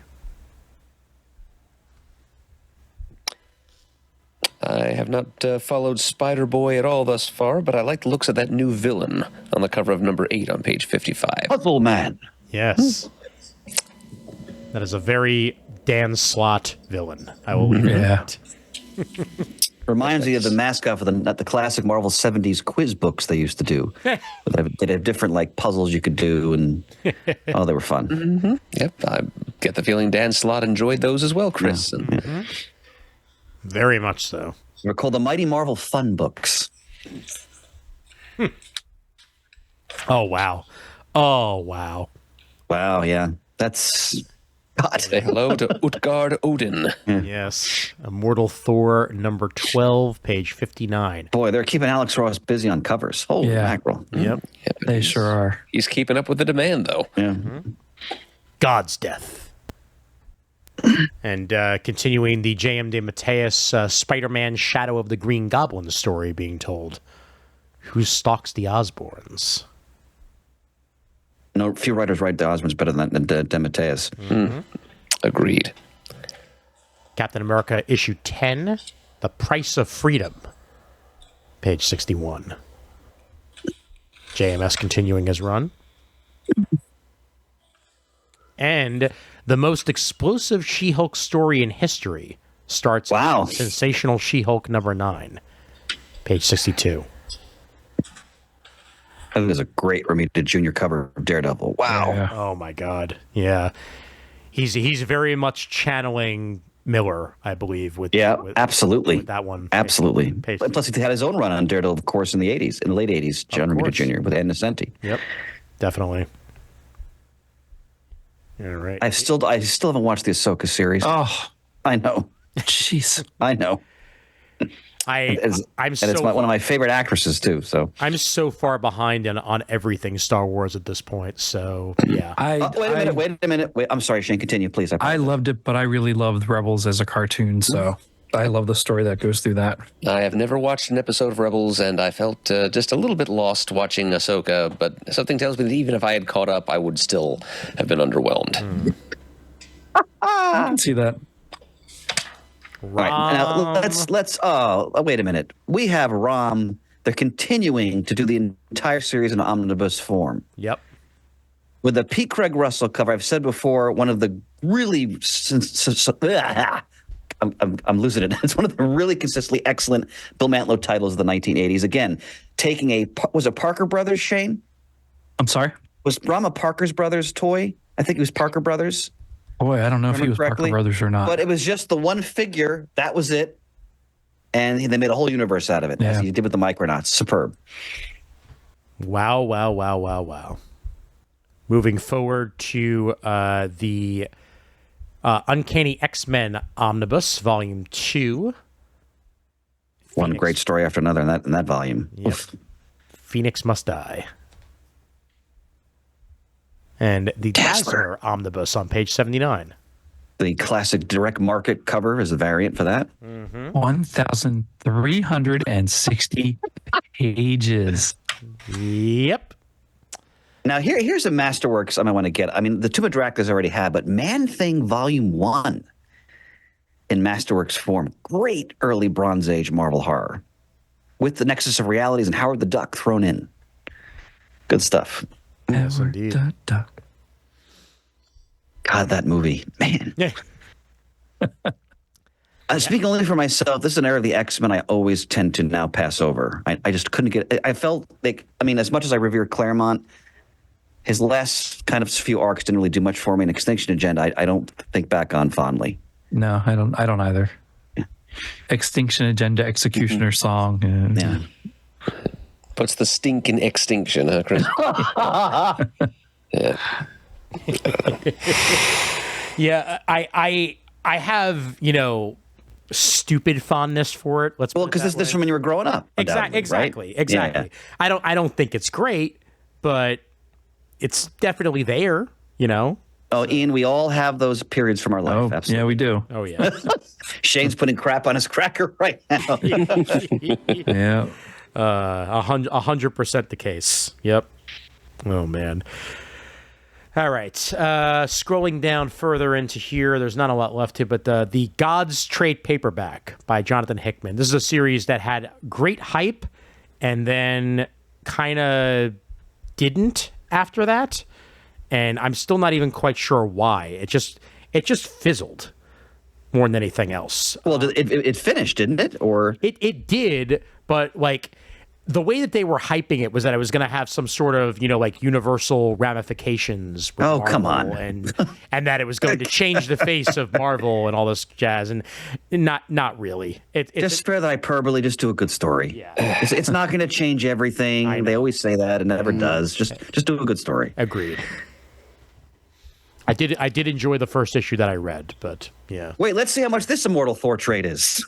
Let's see. Immortal Thor Volume 2, $19.99 for 144 pages. It's better than the $20.99 because we talked about this in the previous episode. Because I really want to read this book, and I wanted to get Volume 1 because I still like to read paper, but can't spend $30 on it. Oh, I agree entirely. Yep. Yeah. All right, and I believe that is just about it, unless we have any last-second additions here. The only thing I'll say is the Star Wars Modern Era Collection, Volume 1 in an Epic Collection format. There's no page number, so I can't even tell you where it is. That is page 104. 104. Yep. Oh, that's the beginning of the Great Aaron run. Yep. Fantastic Star Wars stories. Not bad at all. I mean, we've mentioned before. I'm sorry, Ian. I mean to cut you off there. No. Go right ahead. I said not bad at all. Yeah, when Marvel got the license back, that's quite a few years back now. Yeah, it is think about now. it. And they started with the flagship title, and then they had Kieran Gillen doing it, which I think, for me, one of the greatest Star Wars comics ever, which is his Darth Vader run, which is tremendous. Both those titles were just consistently outstanding from month to month. Yeah, they were. Ian, I'm sorry. Go back for a second there, if you would. Sure. Past that. Keep going. I'm sorry. Keep going. My apologies. This Silver Surfer. So this looks like it's reprinting the beginnings of the 1980 series. If I'm looking, I can't read the title because Yes. my eyes are failing me. But Silver Surfer, 82. 1982. Yeah. Yep, number 1. Yep, and then 1 through 14.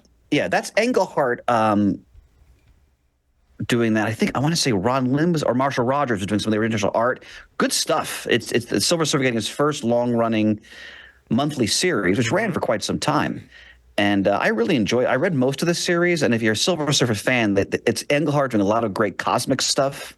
I recommend it. Yeah, it's John Byrne, Marshall Rogers, Joe Staton, Jack Kirby, and John Buscema on the artwork. Excellent. Page 106 for that. And That's all. I just want to point that out. Oh, yeah, and that concludes Marvel. All right. So just All right, I got a few things to mention. Then I got to go to bed. Yeah, that's what I'm about to hit that too. fully expect that. I'm just scrolling through the image stuff here to get a little bit further on. You have any page numbers for your stuff? Yes. Let's go to page 214. Okay, 214. We'll get there. Because when Matt Wagner does a new book, it needs to be noted. All right, one moment here. Please take your time. Please stand by. 214. All right. And we are at 214 now. So, Grendel, are we on 214 or did I get the wrong page number? 213. There we go. 214. Grendel Devil's Crucible, Defiance #1. So this continues Wagner's, again, he's writing and drawing his great creations here, the Grendel Prime saga, which again is about the Grendel cyborg of the future.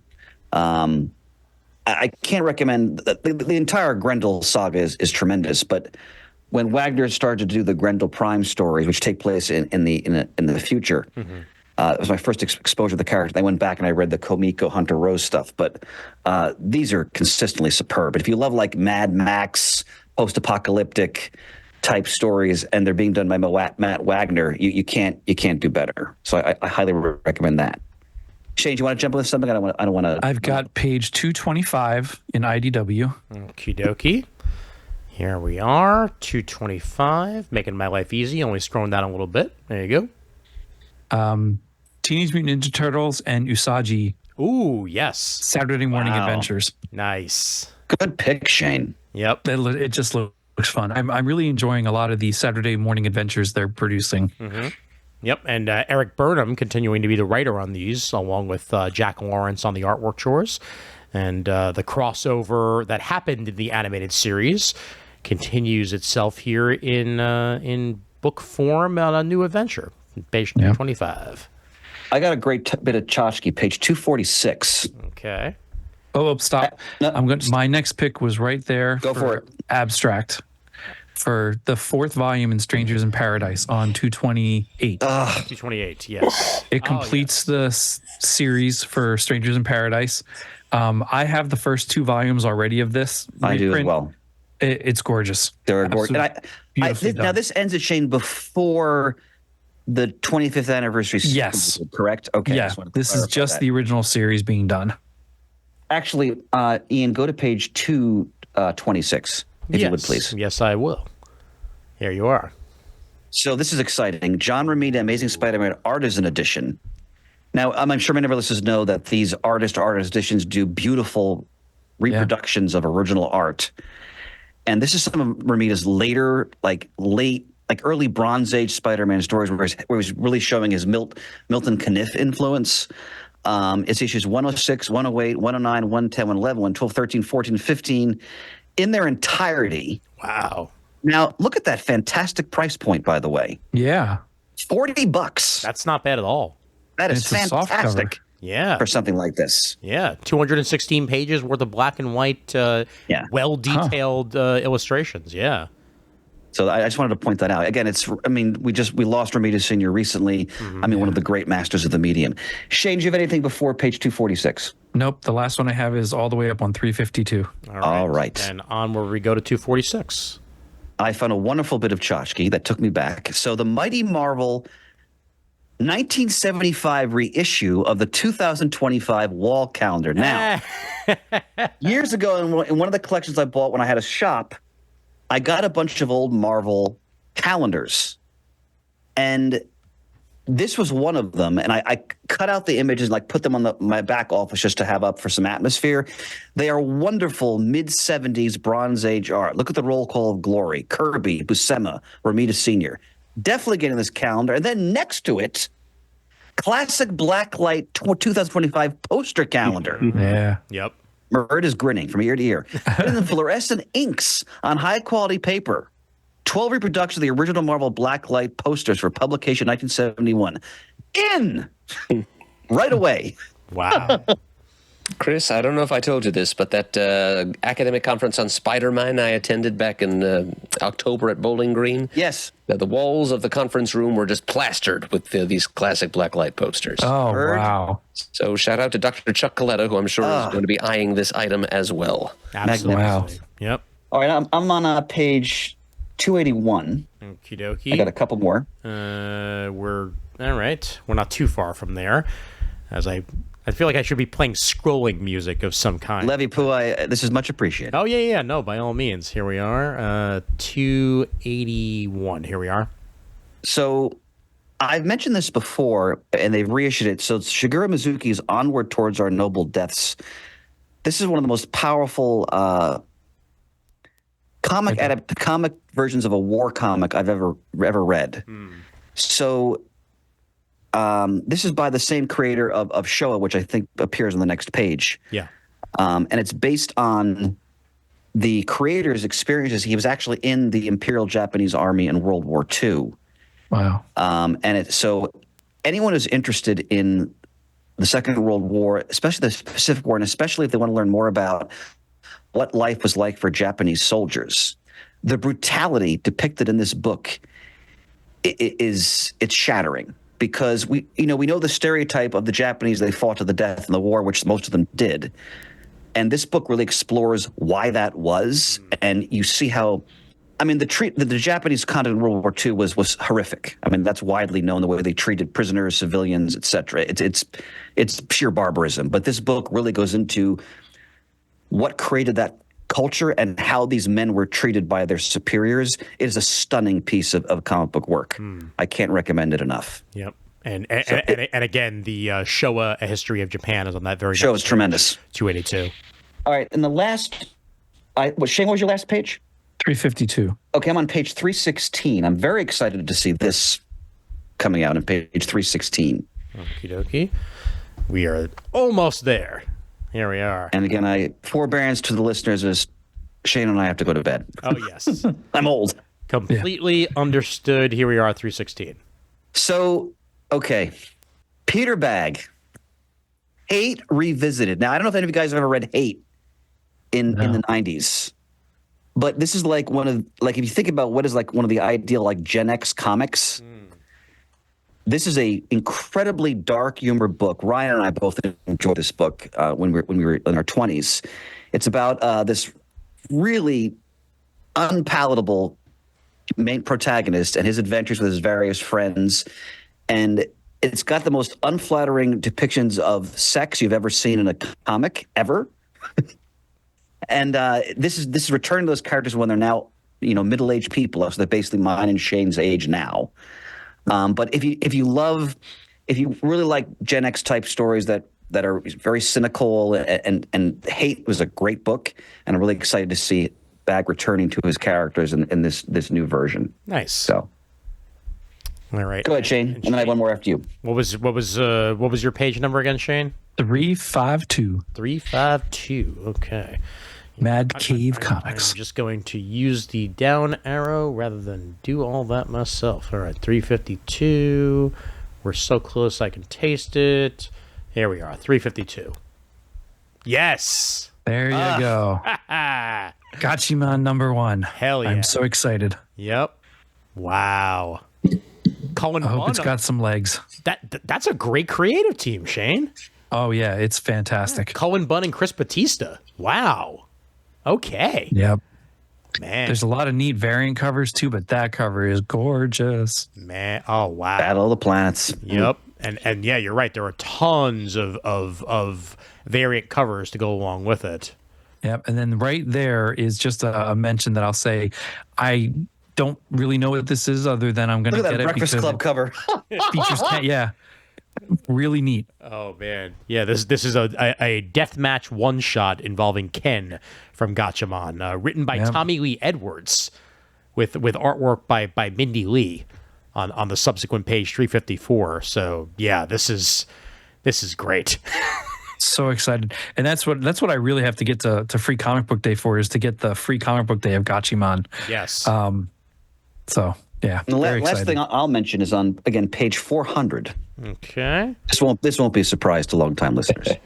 Uh-oh. Murd already knows. Let's see. Yep, it's the obligatory Tomorrow's report. Yes, and I'm especially excited about what's being offered this month. It's kind of a can't miss for me too, Chris. Here we Indeed, are. brother. Oh, yes. So, Alter Ego issue Oh, wow. 189. Oh, okay, that's not what I was.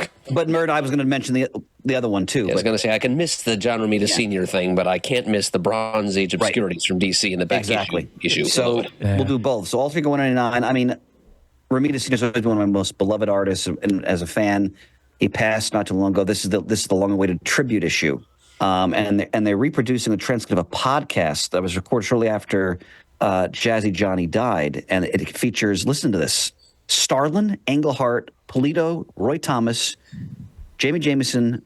I can't read. God, shame, my eyes are failing. I know. John Cimino, Steve Houston, Niall Scala. This is going to be an amazing issue. Wow. And Roy Thomas, of course, worked alongside John Romita Sr. for years. I'm sure he put his heart and soul into this issue. And then back issue 154, Murd, I thought of you immediately when I saw this copy. So, Bronze Age wannabes in the DC universe. Amazing. Yes, the not ready for primetime DC heroes is how they're billing it. We got Black Canary, the Elongated Man, Lilith, the pal of the Teen Titans, Metamorpho, Nubia, the Black Wonder Woman, the Odd Man, lesser-known Ditko creation, Ultra of Earth Prime, Bartox, and Jimmy Olsen as Mr. Action. Oh, my Featuring Mike W. Barr, Carrie Bates, Steve Ditko, Bob Haney, Denny O'Neil, Mike Sikowski, Mark Wade, and more ready for primetime talent. Great off for tomorrow. We just have to mention that Retro Fan Magazine 34 features Chips. Yeah. Yes. That is true. Yep. Gentlemen, my 5:45 alarm beckons. Yeah, as does mine. All right. Excellent. Thank you guys for sticking with us. Thank you, guys. Yep. Bye, Con Rios. And Vaya con Rios. Yep. Bye. Good night, my friends. Good night. Sleep well. We'll Ciao. talk to you. All right. And now it is time for Murd and I to fill in the gaps. Yep. Time for the linear approach. Indeed. Yep. And a whole bunch of it has mostly been covered, but we're going to start it off with Aftershock. Aftershock has nothing but trades, unfortunately. I miss when Aftershock had things other than trades. All right. How about 178, Ablaze, Happy Land, Volume 1 by Shingo Honda. My, that looks disturbing. Yes, it sure as heck does. Welcome to Happy Land, an extreme amusement park. If you have to put the word extreme into an amusement park, it's probably not a good thing. The Kamiya family is not unusual in any way. Sure, they're not. Two parents love each other, and their two children who are happy, healthy, and accomplished at school and with extracurriculars. In appearance, they're an ideal family that has everything going for them. At least, that's what they believed until their father decided to take them to spend a day at Happy Land Park. In this park with its extreme attractions, the most shameful secrets will emerge in the most literally explosive way possible. Good times. Yep. Jigsaw goes to Anaheim. Oh my God.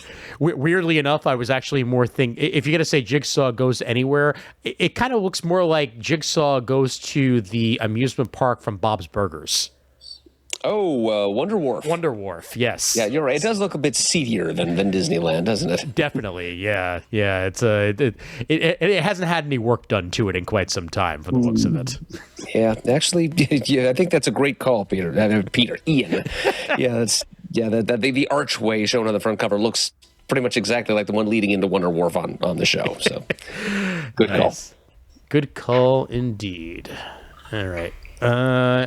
Blaze actually has a whole bunch of manga this month, which is interesting. But let's throw past there.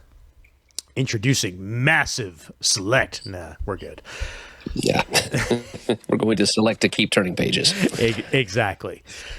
Right, and onward we go to The Wicked Trinity by Sam Maggs on page 202. This is an all-new dark fantasy one-shot.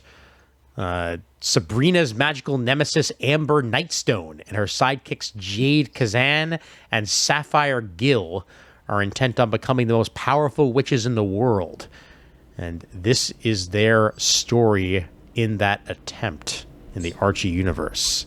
Looks like it could be a very interesting Sabrina side story here with the Wicked Trinity OS.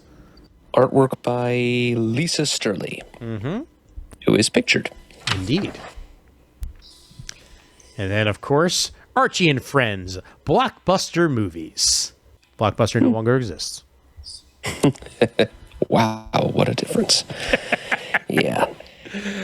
Oh man, I really do appreciate them using the Blockbuster logo in the actual text for the cover. That works nicely.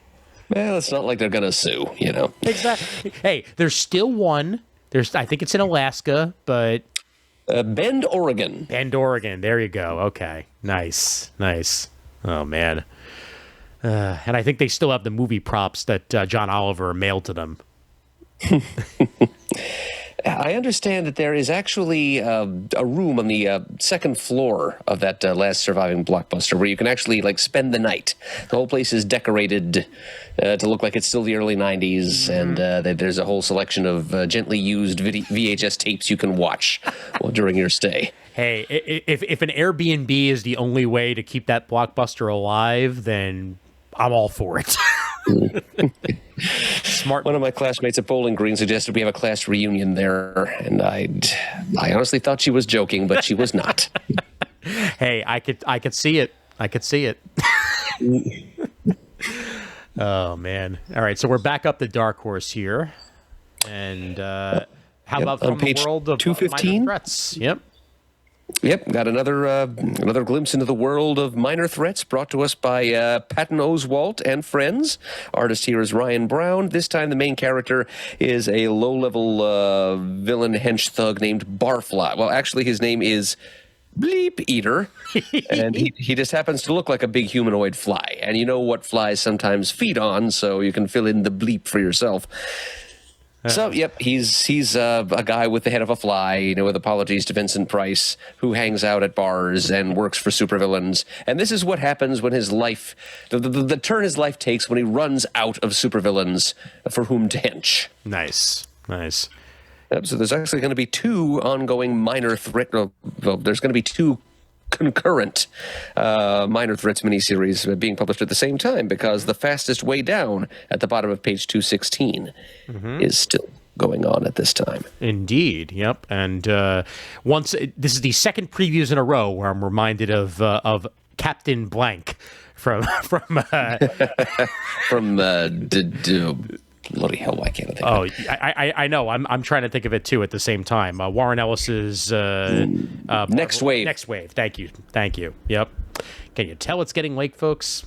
This is just going to get sillier and sillier. You wait and see. Yep. On that page 216, by the way, Joy Operations 2, number 1 by Bendis and Stephen Byrne. So the second in their Joy Operations series begins here.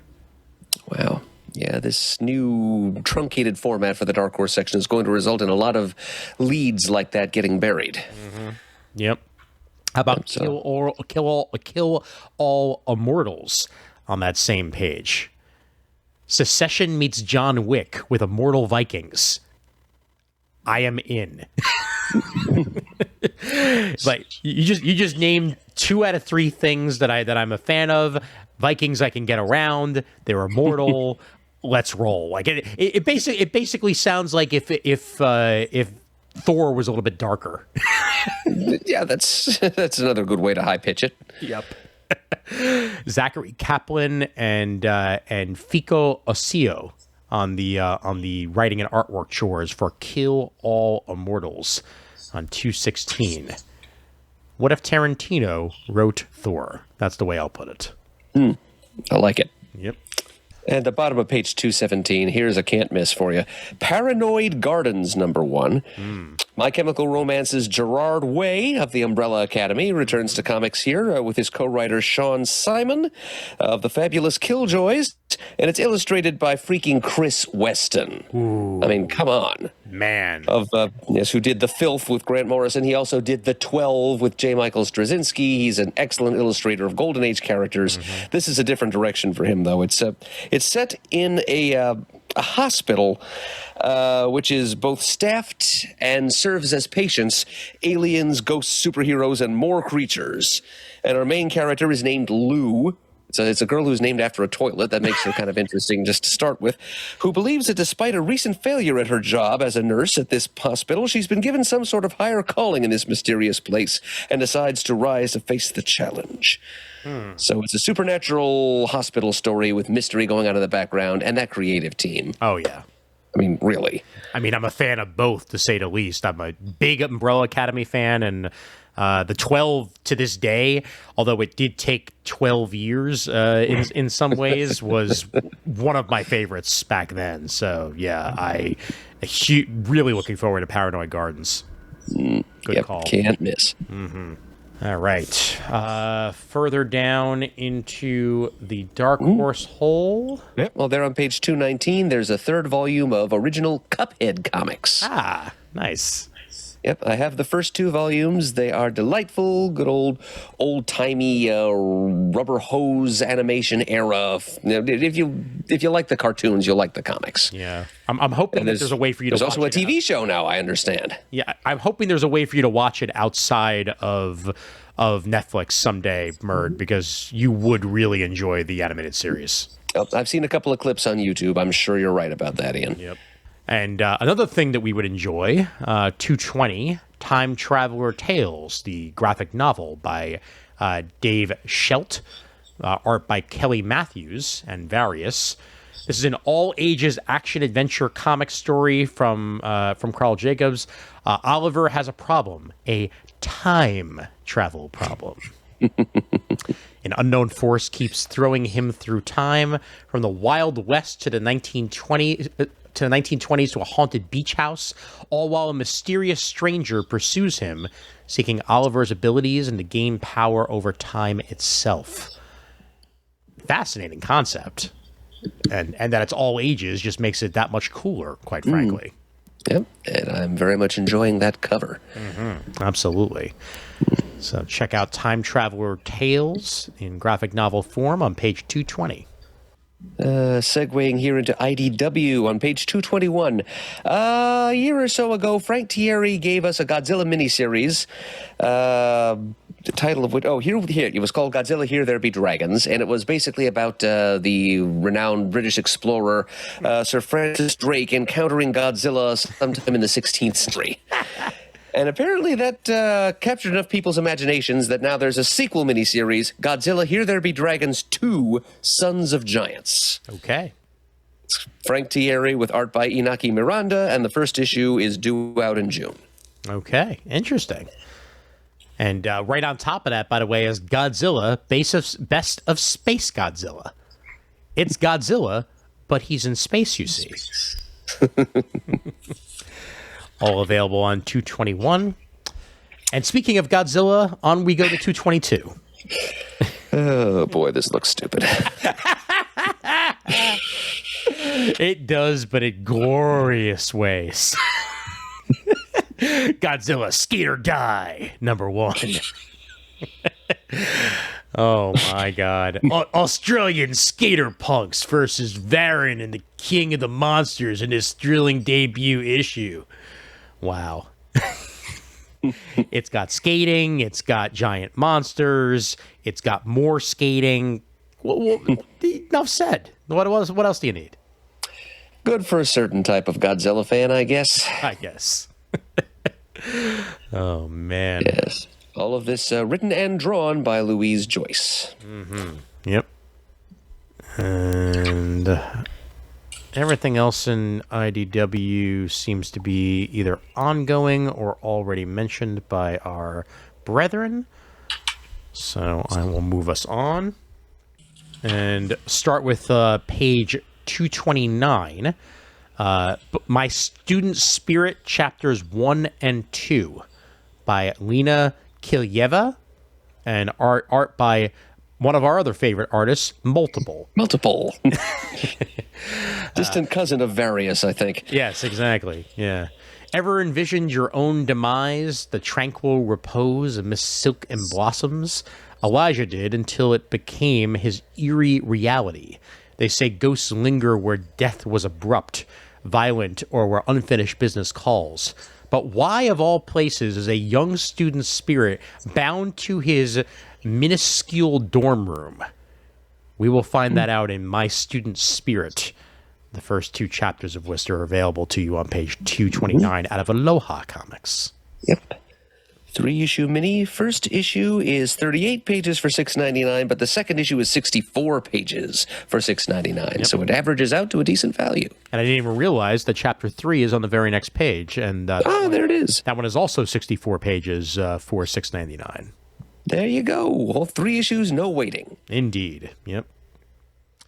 And there's a Umbrella Academy novel on page 230 called Young Blood. It's the official prequel novel to the Umbrella Academy series on Netflix. So if you want to read some Umbrella Academy prose set in the Netflix universe of Umbrella Academy, you can do so, written by Alyssa Schemmel on page 230. Could you get more 90s than page 233's Bloodshot cover? I don't think you can. It'd be tough. It's like a reject cover from Cable back in like 1998, I swear. Yeah. Well, yeah, Cable covers back then were being done by Ladron, so it is a little like that, yeah. Yep, definitely. Or maybe it's kind of like that meets the Ian Churchill covers for Cable. Yes, because they always had his arm barely like together because of the nanotech virus. Right. All right. Nothing in American mythology this month, but 244 brings us issue 1 of 4 of, guess what? It's in the public domain and we can do what we want now. Winnie the Pooh, Demon Hunter, number 1 of 4. Apparently, this is what we want. Yes, it is. It is Winnie the Pooh, and he be hunting demons with a chainsaw. I'm all for it, and give it to me, Nicholas Muller, on page 244. Yes, please. On that same page of calendars that Chris was mentioning, 246, we also have a Pokemon calendar. So any of you Pokemon fans, the 2025 calendar is available, and this will probably be one of the first ones that doesn't feature Ash prominently, considering he is no longer a member of the cast after all these years. Yep. Go figure. Finally became a Pokemon master, and now they're going to be focusing on other leads in the anime. Okay, it's probably a wise move, actually, after 20-odd years. Agreed. Yep. 250, Ready or Not, a graphic novel by Andy Peretta out of Athenian Book for Young Readers. With senior year finally behind them, Cassie and her 3 best friends are on their way to what's next. Like their parents, the crew has always been inseparable. There's Macy, the artist, Aaron, the future lawyer, and Nico, the musician. The summer is their last chance to make memories together in New York City before everyone but Cassie scatters across the globe for college. She's determined to make the most of it. Her plan, they'll spend August together playing the game of dares and risks they invented as kids. From adventure to outrageous, these dares will definitely make for an unforgettable summer. Ready or Not, interesting take on the truth or dare aspect of gaming on page 250. And let's not forget, I saw you seeing it. Right below that from Atria Books, we've got an inspirational memoir from William Shatner entitled Boldly Go, Reflections on a Life of Awe and Wonder. And this would be Shatner post trip into space with Elon Musk. Or no, it wasn't Elon Musk, was it? It was Bezos. Yeah, it was Bezos. Yeah. Well, it was one or the other, either the guy who has a rocket shaped like a penis, or a guy who writes X on all of his rockets. So either way, Yeah. yep. But it did seem to be a life-changing trip for Mr. Shatner. I've seen a couple of talks with him since, and he's getting up there in age. He's about 89 or 90 or so at this point, and very much aware of his life on Earth potentially, soon being to an end. And now that he's actually experienced life beyond, it's kind of put him in a very different state than he was in previous years. So. And here, with the help of ghostwriter Joshua Brandon, he's able to put all of that into words. So, Yep. On that same page, by the way, we get a Miles Morales novel out of Athenian Books called Suspended, written by Jason Reynolds with artwork by Zeke Pena. So all ages Miles Morales material for you, once again on page 250. And let's spotlight here Alaska Goodbye, one-shot by Travis B. Hill and Ben Huminiak. In the year 2096, a man and his dog journey through the barren, apocalyptic wasteland that was formerly the United States. On a quest to return home one final time before the Earth becomes uninhabitable, this wanderer stumbles across a tribe of mutant cannibals seeking to devour one of the few surviving human communities. Will he trek on and leave the people to their fate, or will he seek redemption for the mistakes of his past? Very post-apocalyptic, kind of Twilight Zone-y, right in the wheelhouse that I'm looking for on page 260. my first thought is the dog had better survive. Yes. And my second thought is, based on the little scrap of artwork we see here, it's got kind of a 50s EC vibe to it. Yeah, good call. Definitely. And it's a one-shot. I like one-shots. 272. Yep, this is one of the things that I had dog-eared to mention. It's a featured item in the catalog this month from Cartoon Books, of course. It's from Jeff Smith, Thorn, the complete proto-bone college strips from 1982 to 1986 and other early drawings in soft cover for $30. Basically, this is the very early the juvenilia apocrypha. These are the stuff that Jeff Smith did for the Ohio State University college newspaper that would eventually evolve into the Bone story that comic fans have known for years. So if you're a Bone fan and you would like to see an earlier stage in that story and that world's evolution, this is indispensable reading for you. Yeah, absolutely. Happy to see this preserved, because there's so many proto versions of characters where we only have a few sketches here or there from the process of making it, but the fact that he has all of this available to him is very nice to see. Well, we're just very lucky that he happened to attend the Ohio State University, which is kind of the comic strip archiving capital of the United States. So it's good luck for all of us. Yep, good point. 273, since we like giant monsters, Past the Last Mountain by Paul Auer. Simon the Teenage Troll Boy is on the run from the United States military. But with the government hot on their trail, Simon and his friends soon discover that the world is a far more complex place than they know, brutal beyond comprehension and beautiful beyond imagination. This critically acclaimed story from visionary storytellers Paul Auer, Louis Joyce, and Gannon Beck is available now in digest size. So you get a nice, small, easy-to-read version of Past the Last Mountain. 120 pages only for $13 out of CEX Publishing on 273. Yep, a little 6x9 digest size. Yep. And I'll mention this too. Comic Shop News, 1924 to 1928. I just want to point out that it has been running that long. And there's so few stores that I go to now that have the little comic shop news available, because I remember when I used to go to stores on a regular, there'd always be like one on the counter that I would take, read a little bit of, and then take it home. But they're still running after all these years. Yeah, my LCS in college used to slip those right into your bag whether you wanted them or not. Yep. So did Bulletproof back in the day. Yep. Yeah. So $2.75.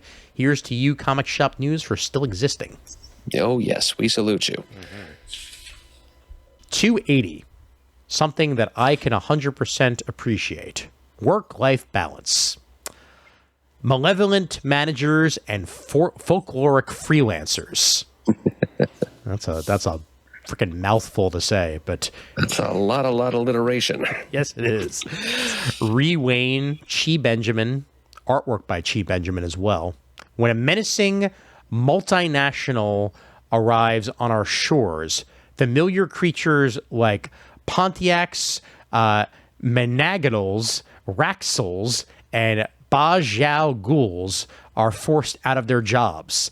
Some give in and sign up for mundane corporate life, but others would rather just fight than join the broken-spirited hordes of the desk-bound. This is unhinged, and I'm all for it. This collection brings you familiar Asian mythology in an even more familiar setting, the realm of dead-end work, glass ceilings, and truly hellish bosses. Ah, yes. So there you go. It's Asian mythological creatures that are being forced to punch a clock. Yep. Asian mythology meets The Office on page 280.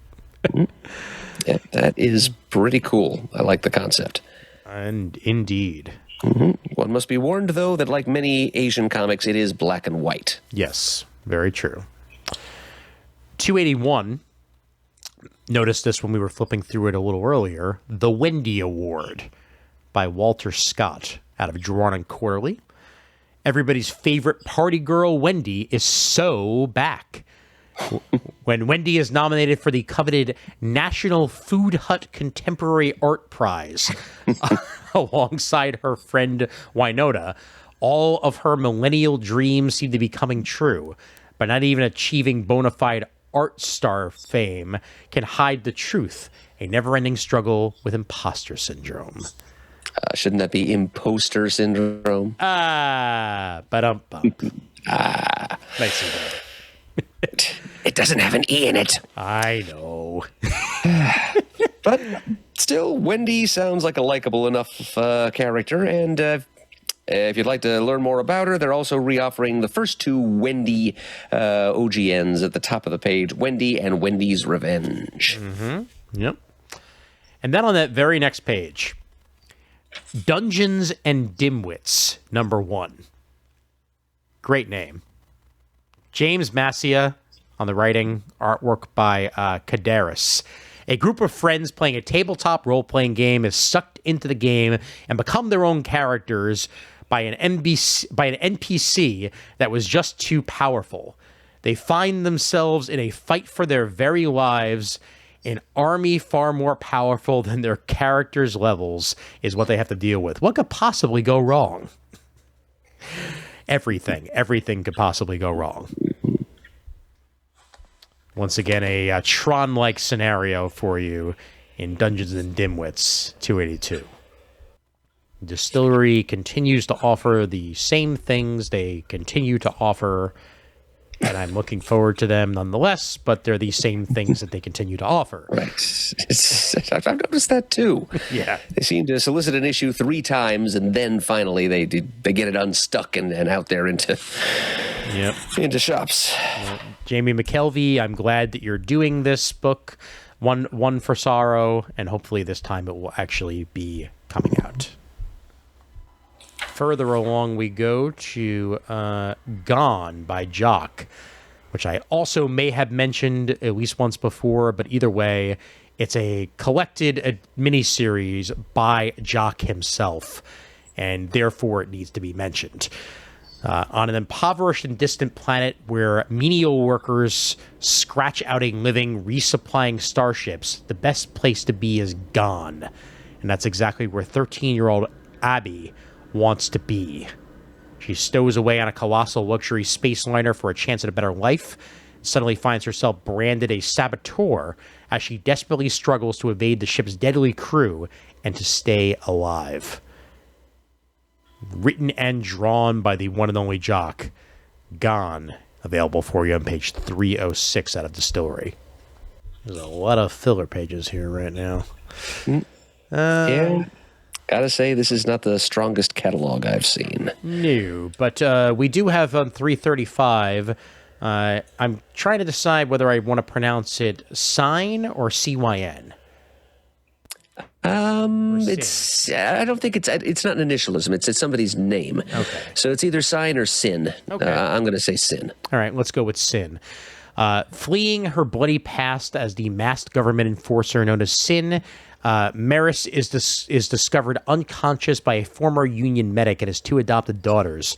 As they nurse her back to health, she struggles to adapt to a world far from the brutal life she was forced to lead as Sin. Two things become clear. Her past isn't ready to let her go, and she isn't the only one whose dark secret history is threatening to destroy their present. This was written by Ibrahim Mustafa and drawn by him as well. Interesting concept, kind of reminiscent of Wolverine in times when he's tried to get out of his life of being Wolverine, quite frankly. So, interested to see where this is going to go here on 335. And then, nothing I can say, total suplex of the heart. Nice.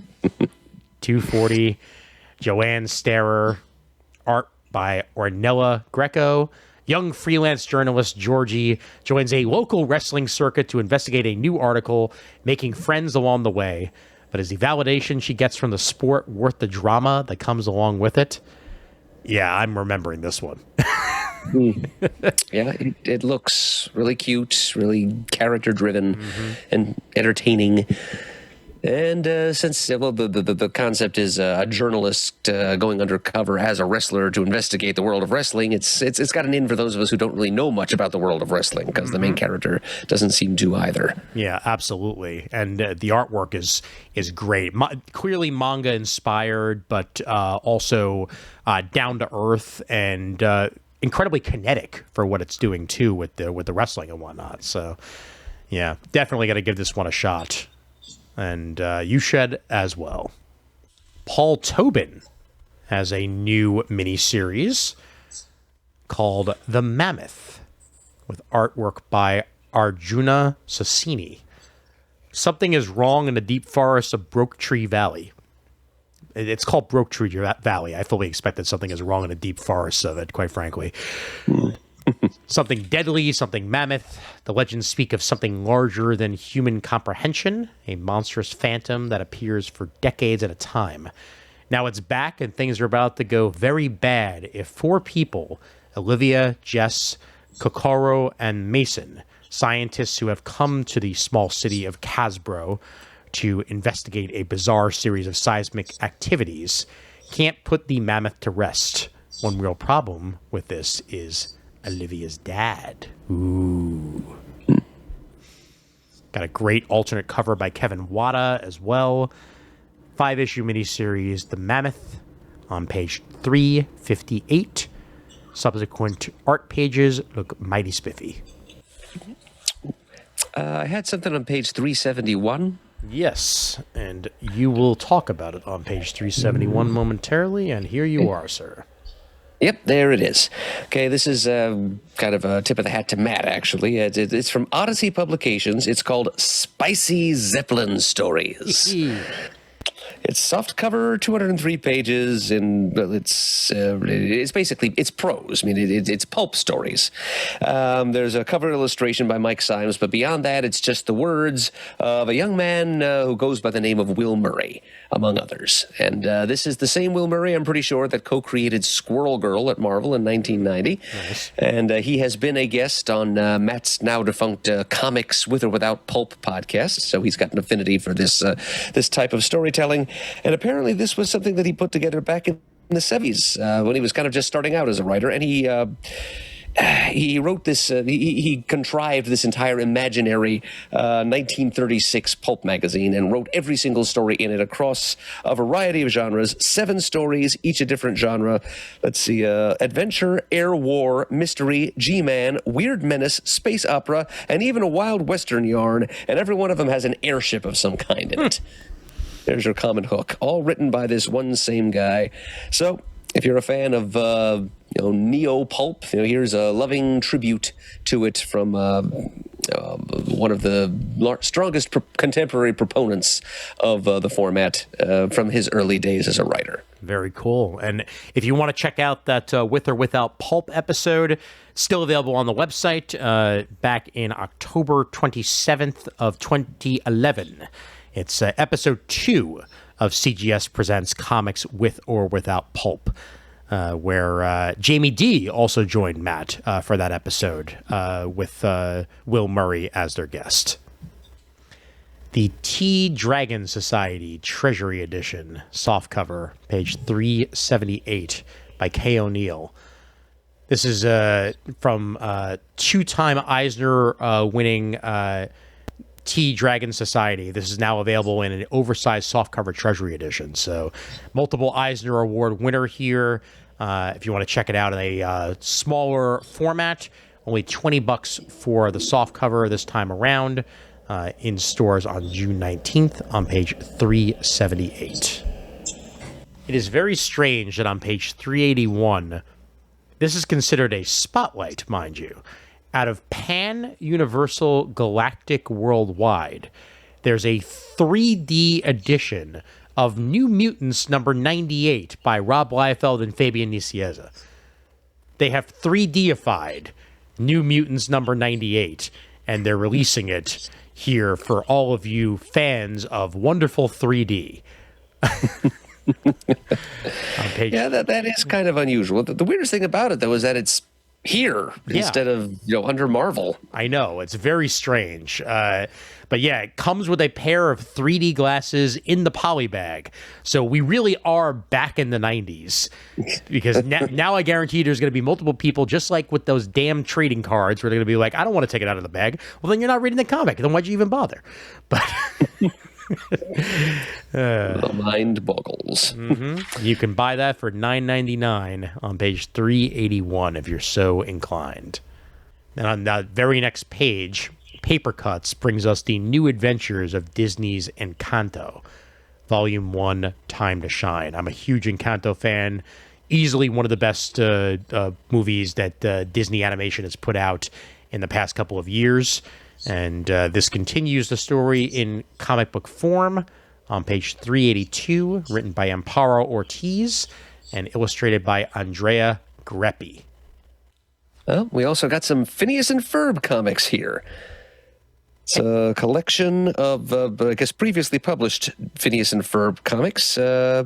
Many never collected in a trade paperback before. So there you go. I did enjoy this show when it was on the Disney Channel some 15 years ago. Hey, where's Perry? Oh, there he is. He's a platypus. They don't do much, I still wish I'd gone to Disney World when they had Perry the Platypus ears, and I came really close to buying them back in the day, and I really wish I had. Well. Wow, they're even putting Paper Cuts is going all out this month. 384, they're putting out a Smurfs Olympic special. Mm-hmm. Well, I guess this would coincide with the beginning of the games in Paris. Mm-hmm. Very true. This is a one-shot from 1979. Good year. Yeah, that is being reprinted here in time for the current Olympics. Page 384. 2000 AD Art of Steve Dillon Apex Edition. Wow. Written by Garth Ennis and various others who have contributed along with Steve Dillon to the comic book world in the past. This is going to be well worth checking out. Steve Dillon's artwork was gorgeous in any form, and the stuff he did on Dread and other 2000 AD books is well worth checking out. So this is a deluxe, oversized facsimile edition, reproducing his original art pages in their actual size. So check that out on page 391. That's right. Experience that artwork as it was meant to be experienced. Indeed. Yep. Absolutely. Ennis and Dillon, that's a team that will never be replicated. Two of them work so well together. Cosplay the Marvel Way, 394. Any of you cosplay fans, that's a good reference book to own.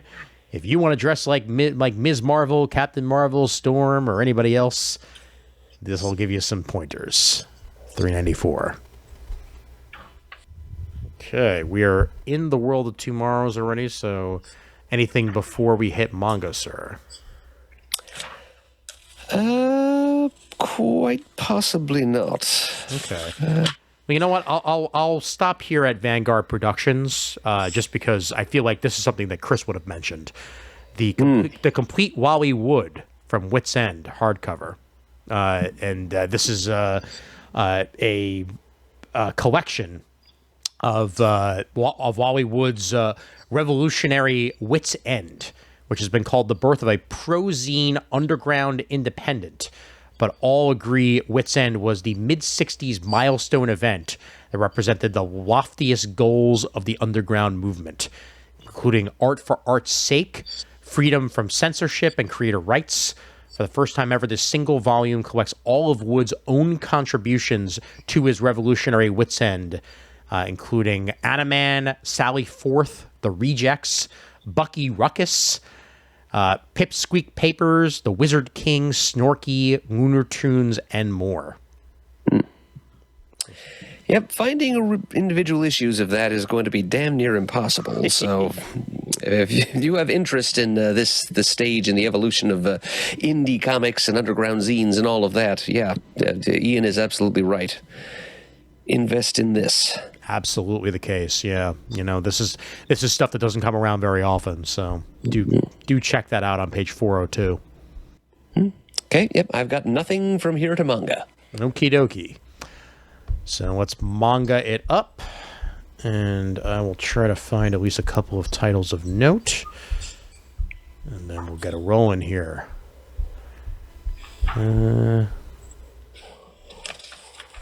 Let's see. Page 427.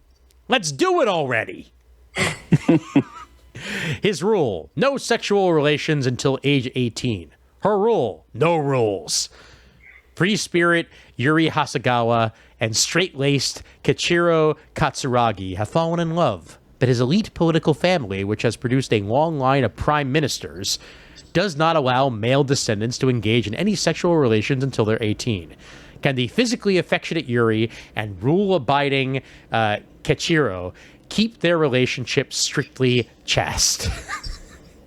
Yeah, this is a manga, all right. Yep, that's feels like familiar themes. Yes, Aki Kusaka is the story and art behind this, and I just love that it's called "Let's Do It Already." Page 427, and I'll look for one more, and I will go with page 441. This is actually a Korean comic, Your Letter. As I zoom in a little bit so I can read it. Sori Lee is hoping for a fresh start at her new school, which is easier said than done when every single thing reminds her of why she transferred. As luck would have it, an anonymous letter taped to the bottom of her desk provides a perfect distraction.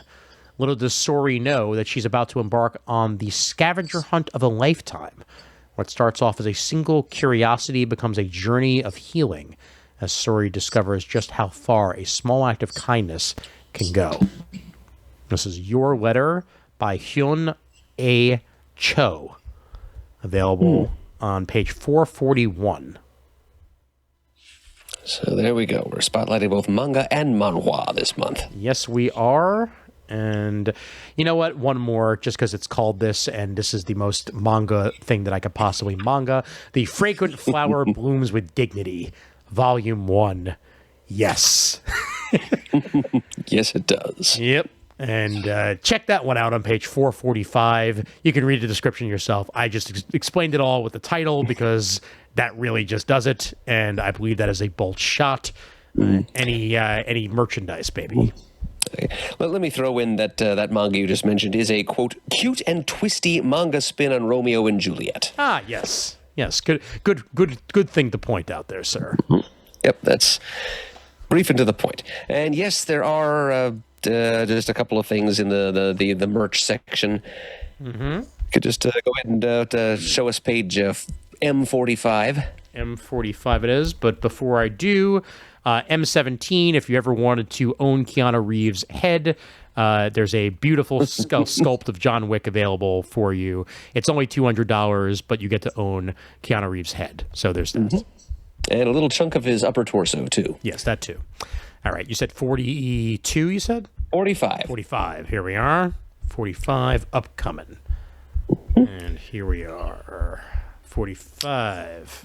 Yep, where we can see a couple of Frank Miller Dark Knight Returns inspired action figures, which is kind of neat. But more importantly, Bugs Bunny in a Batman costume. Yes. Down there at the bottom. I'm pretty sure this was a McDonald's Happy Meal toy once upon a time. Ah, nice. I do remember, I'm not sure of which character was which, but there were 4 different Looney Tunes dressed up as DC Comics heroes. Taz, the Tasmanian Devil was the Flash, Petunia Pig was Wonder Woman, and Bugs and Dad were Superman and Batman. I don't remember which was which. But anyway, Bugs is Batman this time, and there it is. And on the following 2 pages, you're already turning to them, pages M46 and M47, you've got a nice little Tales of Suspense double feature here. Some really nice statuettes of Captain America and Iron Man with, pop-arty panel and sound effects backdrops. I highly appreciate that Iron Man's has the sound effect of shoosh. I guess that's his boot jets, who can say? I guess so, but they're both very, very pretty. Oh, and Captain America's has splack and spang. Yes, which are definitely shield ricocheting sounds. 100%. All right. And I believe that is that. That feels like a couple of bolts shot, actually. Most definitely the case, sir. Thanks for sticking with us. And you folks are sticking with us as well over at patreon.com/comicgeekspeak.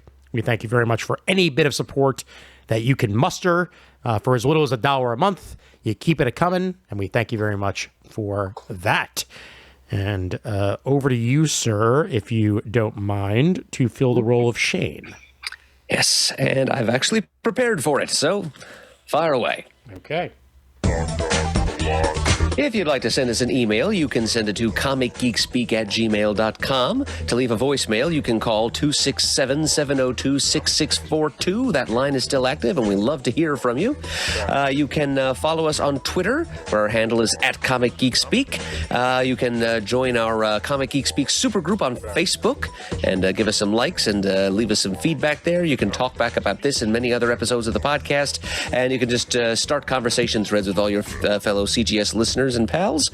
You can go to, for a limited time only, thecomicforums.vanillacommunity.com, our original, much revered and soon to be much missed online forum. It'll be shut down soon, but stop by for nostalgia's sake if you'd like.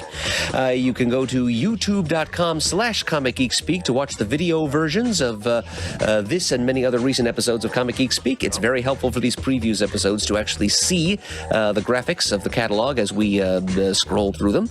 And leave comments there, please, because it helps our visibility, so I'm told. We give special thanks, as always, to those of you who've donated monetarily to support the podcast recently or in the distant past. The show would not be what it is today without your continued support.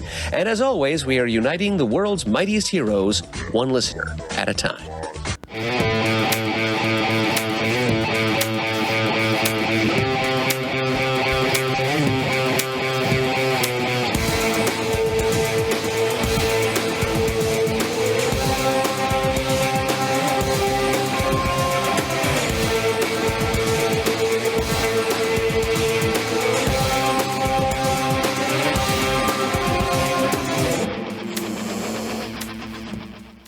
Look at that. It's a 2-theme song episode.